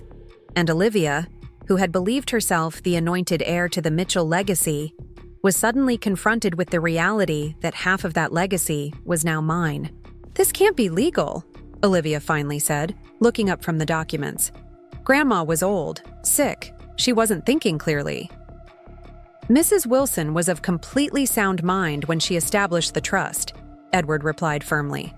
"We have extensive documentation to that effect, including evaluations from 2 independent physicians. Any challenge on grounds of mental incapacity would fail." My father turned to me then, his expression a complex mix of anger, betrayal, and dawning realization. "You knew about this," he said. Not a question, but an accusation. "That's why you've been avoiding us since the funeral. You knew what she had done." "I only learned about the trust yesterday," I answered truthfully. "When I accessed the lockbox Grandma left for me." "And you didn't think to warn us?" Olivia demanded, her voice sharp with betrayal. "You just let us walk in here completely unprepared for this. This sabotage?" I met her gaze steadily. "The way you warned me before telling me I was being cut out of our parents' will?" She flinched, color rising in her cheeks. "There's more," Diane continued, her professional demeanor unwavering despite the tension. In addition to transferring these assets, Martha left specific instructions regarding how they should be managed. Ms. Mitchell, would you like me to continue, or would you prefer to address this part yourself? All eyes turned to me. This was it.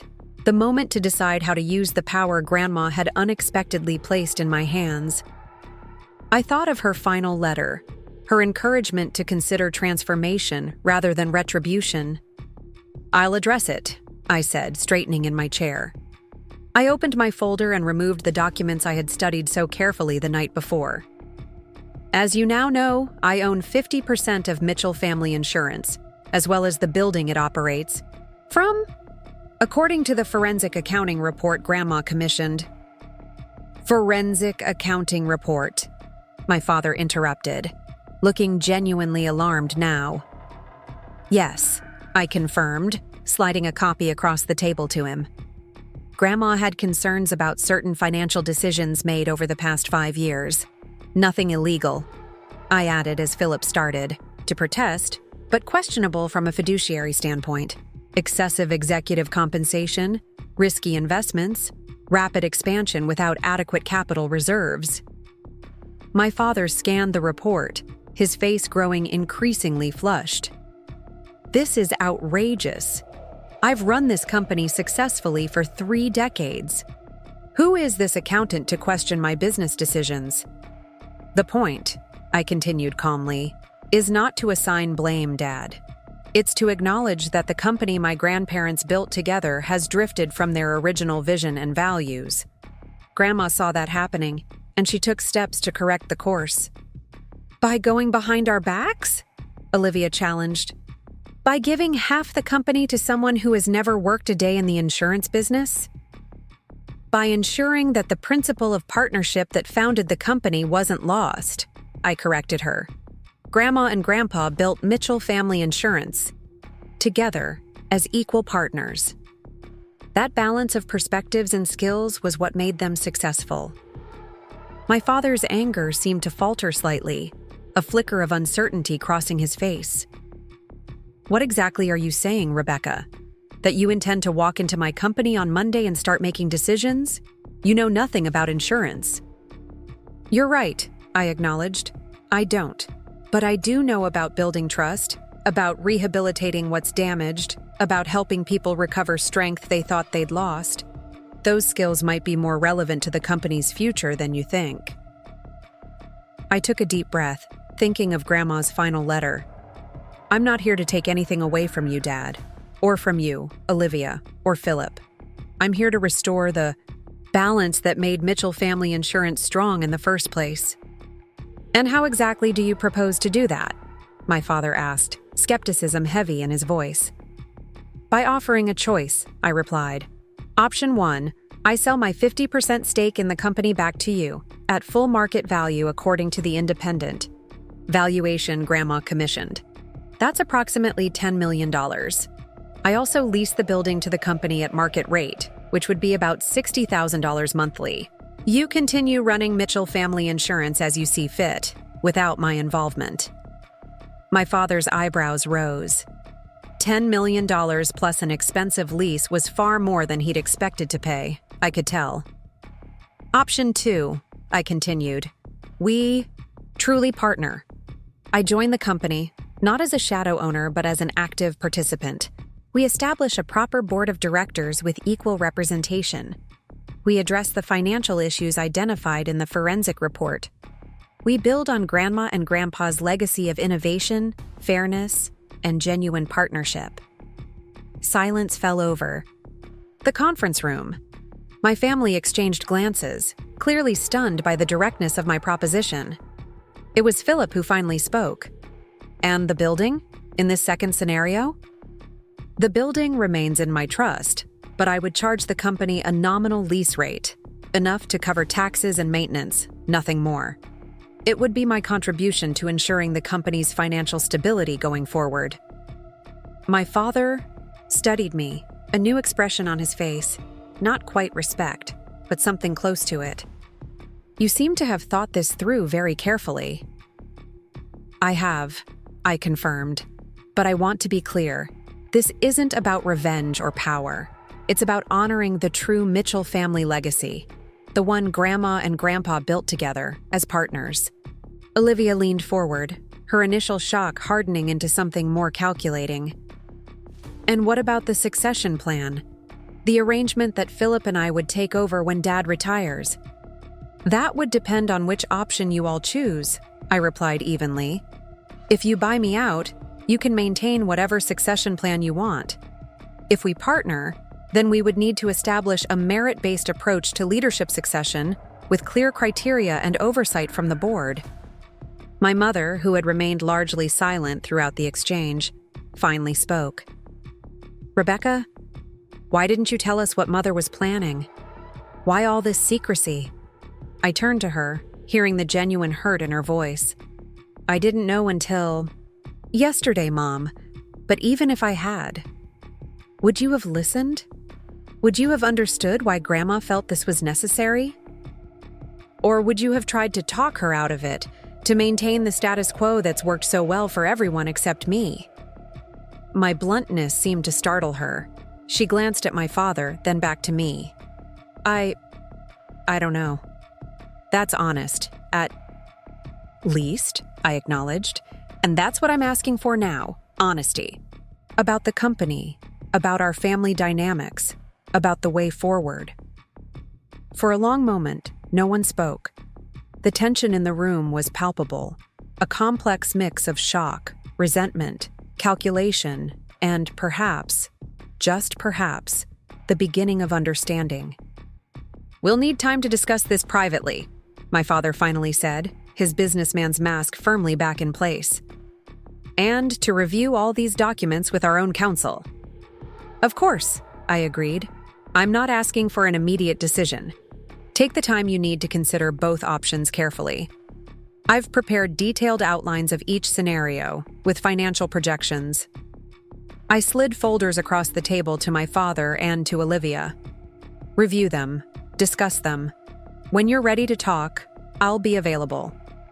As the meeting drew to a close, my family gathered their documents in stunned silence. Olivia kept shooting me looks that ranged from disbelief to simmering anger. My father seemed lost in thought, already analyzing the scenarios I'd presented. My mother simply looked overwhelmed. Rebecca, my father said as they prepared to leave, regardless of what happens next, I want you to know something. He paused, seeming to choose his words carefully. Your grandmother would be proud of how you handled yourself today. Coming from him, it was as close to a compliment as I'd received in years. I nodded, not trusting myself to speak. As they filed out of the conference room, Diane caught my eye, giving me a subtle nod of approval. Edward Barnett actually winked at me, a grandfatherly gesture that made me wonder how much he had known about Grandma's plans all along. When everyone else had left, Diane approached me. Your grandmother said you would rise to the occasion, Rebecca. She was right. I hope so, I replied, suddenly exhausted now that the confrontation was over. I don't know if they'll choose to partner or to buy me out. What do you hope they'll choose? She asked curiously. I considered the question. A week ago, I would have said I hope they buy me out, that I take the money and walk away from the family that never truly valued me. I smiled faintly. But now, I think I hope they choose partnership. Not because I particularly want to work in insurance, but because it would mean they're finally ready to see me as an equal, as someone with value to contribute. Diane nodded thoughtfully. Martha said something similar when she set all this up. She said her goal wasn't to punish your family, but to create an opportunity for healing, if they were willing to take it. And if they're not, I asked. She shrugged. Then you walk away $10 million richer, with the satisfaction of knowing you offered them a better path. Either way, you win. As I left the law office and stepped into the bright midday sunlight, I felt lighter than I had in years. Whatever my family decided, Grandma had given me an invaluable gift. Not just financial security or leverage, but the chance to stand in my own power, to offer terms rather than accept them, to define my own place in the Mitchell legacy. I pulled out my phone and called Nathan. "It's done," I told him when he answered. "The will reading. Everything Grandma planned." "And?" he prompted. "How did it go?" I looked up at the clear blue sky, feeling a smile spread across my face. "Let's meet for lunch. I have one hell of a story to tell you." 3 days passed with no word from my family. I returned to work at the hospital, finding comfort in the routine of helping patients rebuild their strength, though my mind frequently drifted to the documents spread across my kitchen table each evening. $10 million. Half a company. A building. Leverage I had never expected to have. On the 4th day, as I was finishing with my last patient, my phone buzzed with a text from my father. "Family meeting at the house. 7 p.m. tonight. Important to have everyone present." No please, no warm greeting, just a directive. Typical Harold Mitchell. But the fact that he'd reached out at all suggested they had made a decision. "You don't have to go," Nathan reminded me over a hurried coffee break. "You could insist on neutral territory, a restaurant, a lawyer's office." I considered his suggestion, stirring my latte absently. "No, I think it's better to meet them on their turf. Let them feel they have home. Field advantage." "Ever the physical therapist," he smiled, letting the patient feel comfortable before pushing them to do the hard work. "Something like that," I agreed. "Besides, this might be the last time I set foot in that house. Might as well make it count." The Mitchell family home looked exactly as it always had. Imposing, immaculate, a monument to success and proper appearances. As I parked in the circular driveway, I noticed Olivia's car already there, as well as a third vehicle I didn't recognize, perhaps belonging to a lawyer they'd consulted. My mother opened the door before I could knock, her expression unreadable. "Rebecca, thank you for coming." Her formality confirmed what I already suspected. This was a business meeting, not a family reconciliation. "Thanks for having me, Mom," I replied, matching her tone as I stepped into the foyer. She led me to the formal living room, the one reserved for important guests and serious conversations, where my father stood by the fireplace, drink in hand. Olivia and Philip sat together on one of the silk-upholstered sofas, and across from Anna, them was Walter Simmons, the family attorney, papers spread before him on the coffee table. "Rebecca," my father nodded, not offering a drink or inviting me to sit. "We've reviewed your proposals." I took a seat in an armchair, crossing my legs calmly. "And? Have you reached a decision?" My father exchanged glances with Walter, who cleared his throat. "Before we get to that, Ms. Mitchell, we did have some questions about the documentation provided at the will reading." "Of course," I said, opening my bag to retrieve the folder I'd brought. "What specifically would you like to clarify?" "We've been in touch with the bank that held your grandmother's lockbox," Walter began carefully. "They confirmed that you accessed it the day before the will reading, exactly as Mrs. Wilson instructed." "That's correct," I acknowledged. They also confirmed that Mrs. Wilson set up the box 5 years ago and updated its contents periodically, most recently, just weeks before her death. "That aligns with my understanding," I nodded. Walter glanced at my father, who gave a barely perceptible nod. "We've also independently verified the trust documents and the ownership records for Mitchell. Family insurance. Everything appears to be legally sound, despite our surprise at the arrangement." I suppressed a smile at his diplomatic phrasing. Surprise was certainly one way to describe their shocked outrage at the will reading. "So," I said, turning to my father, "you've confirmed that Grandma's arrangements are valid. Have you decided which option you prefer, partnership or buyout?" My father set down his drink and finally took a seat beside my mother on the second sofa. "Before we get to that, Rebecca, I need to ask, did you know about any of this before? Your grandmother died?" I met his gaze directly. No, Dad. I had no idea until I opened the lockbox the day before the will reading. Grandma kept her plans completely confidential. And at the hospital? Olivia interjected. When she would only allow you to visit. Was she telling you then? She told me she had made arrangements, that she was leaving me a legacy, I admitted. But no specifics beyond that cryptic statement. My father studied me for a long moment, then nodded slowly. I believe you. Your grandmother was always skilled at keeping her own counsel when she chose to. A hint of reluctant admiration colored his tone, and for the first time, I saw a flash of recognition in his eyes, acknowledgement that I was more like Grandma Martha than perhaps he had realized. Walter has advised us on our options, my father continued. From a strictly business perspective, the buyout would be cleaner. No complications of shared leadership, no dilution of our vision for the company. But financially challenging, I noted. $10 million plus market rate rent on the building would significantly impact the company's cash flow. Philip leaned forward. We've run those numbers extensively, Rebecca. You're right. It would be a substantial financial burden, especially given some of the investments we've committed to in recent quarters. Investments that the forensic accounting report questioned, I reminded him mildly. His jaw tightened, but he didn't dispute the point. My father cleared his throat. We've also considered your partnership proposal. It's unorthodox. You have no experience in insurance, no background in corporate management. True, I acknowledged.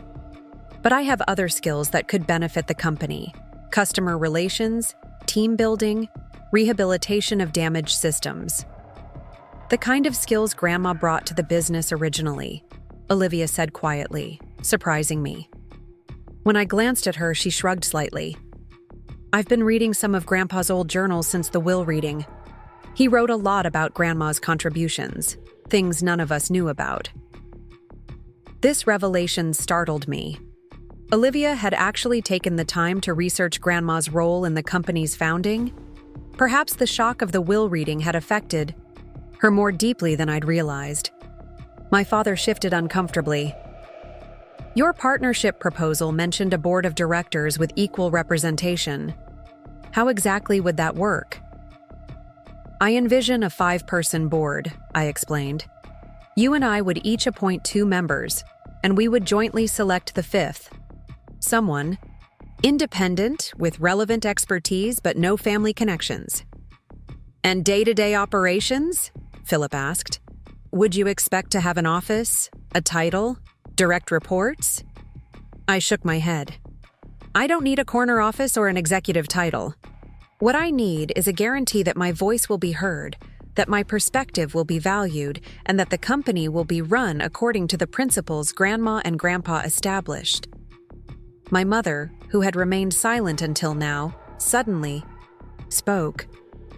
Why didn't she just tell us? She asked, her voice uncharacteristically vulnerable.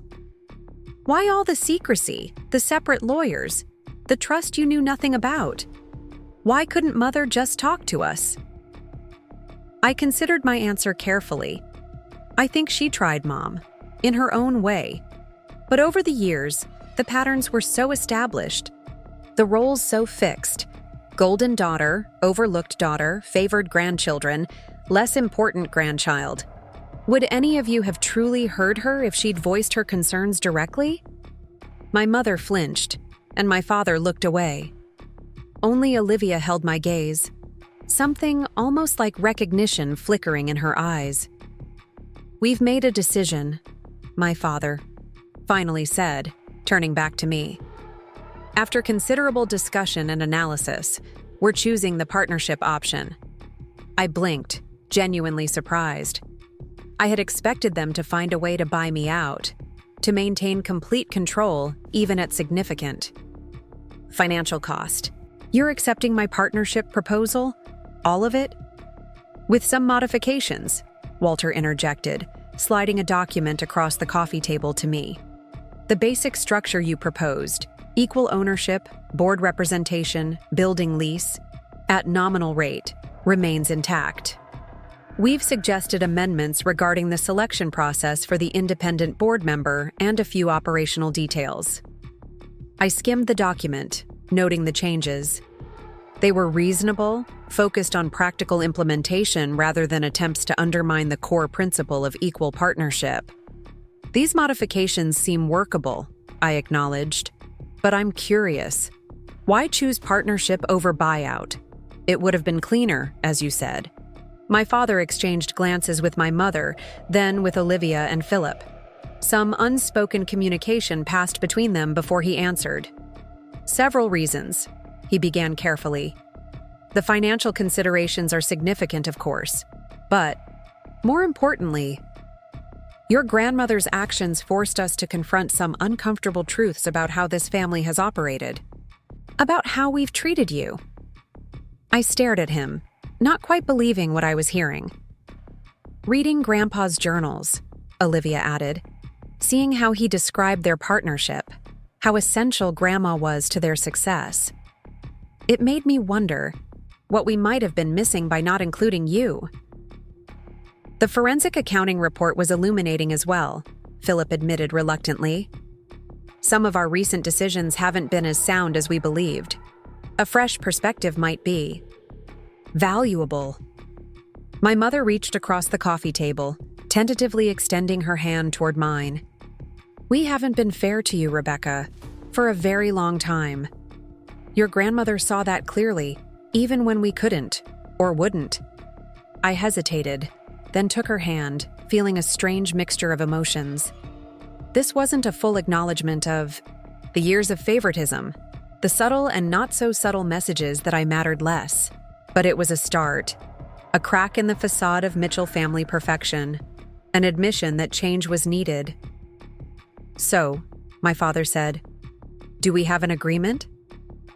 I looked around at my family, the father who had never seen my true value, the mother who had always compared me unfavorably to my sister, the sister who had accepted her preferential treatment as her due.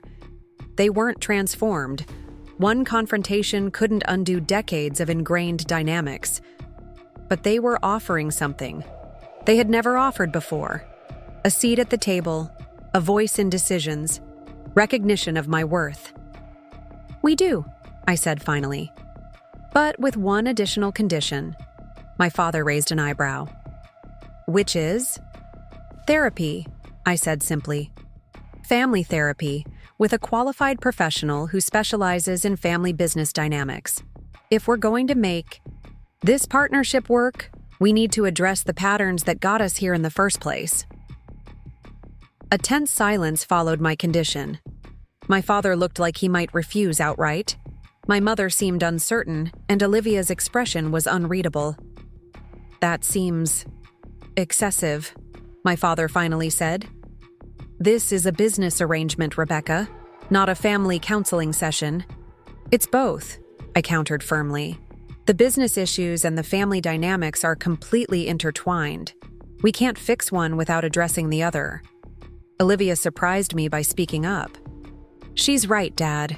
If we're going to do this, truly partner with Becca, we need to change how we communicate, how we make decisions, how we listen to each other. My father looked at her in surprise, then back at me. For perhaps the first time in my life, I saw genuine respect in his eyes. You drive a hard bargain, Rebecca, he said finally. But I suppose that's another trait you inherited from your grandmother. Is that a yes? I pressed. He nodded slowly. Yes, we'll try the therapy. No guarantees, but we'll try. As Walter made notes on the agreement, incorporating my additional condition, I felt a sense of quiet triumph. Not the vindictive satisfaction of having forced my family to accept my terms, but something deeper, more meaningful. The recognition that Grandma Martha's final gift hadn't been the money or the property, or even the company shares. It had been the opportunity to redefine my place in the family, to transform our relationships, to heal wounds that had festered for decades.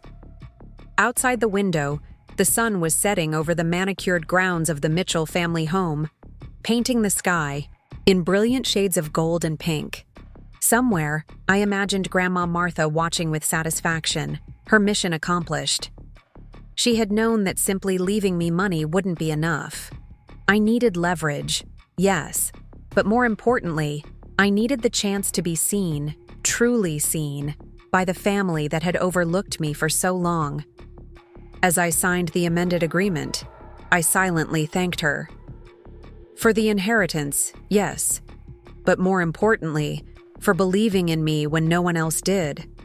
For seeing the strength in me that I was only now beginning to recognize in myself. For giving me not just a financial legacy, but the courage to stand in my power and demand what I deserved: respect, recognition, and a seat at the table that had been denied to me for too long. The Mitchell family legacy had indeed been redefined.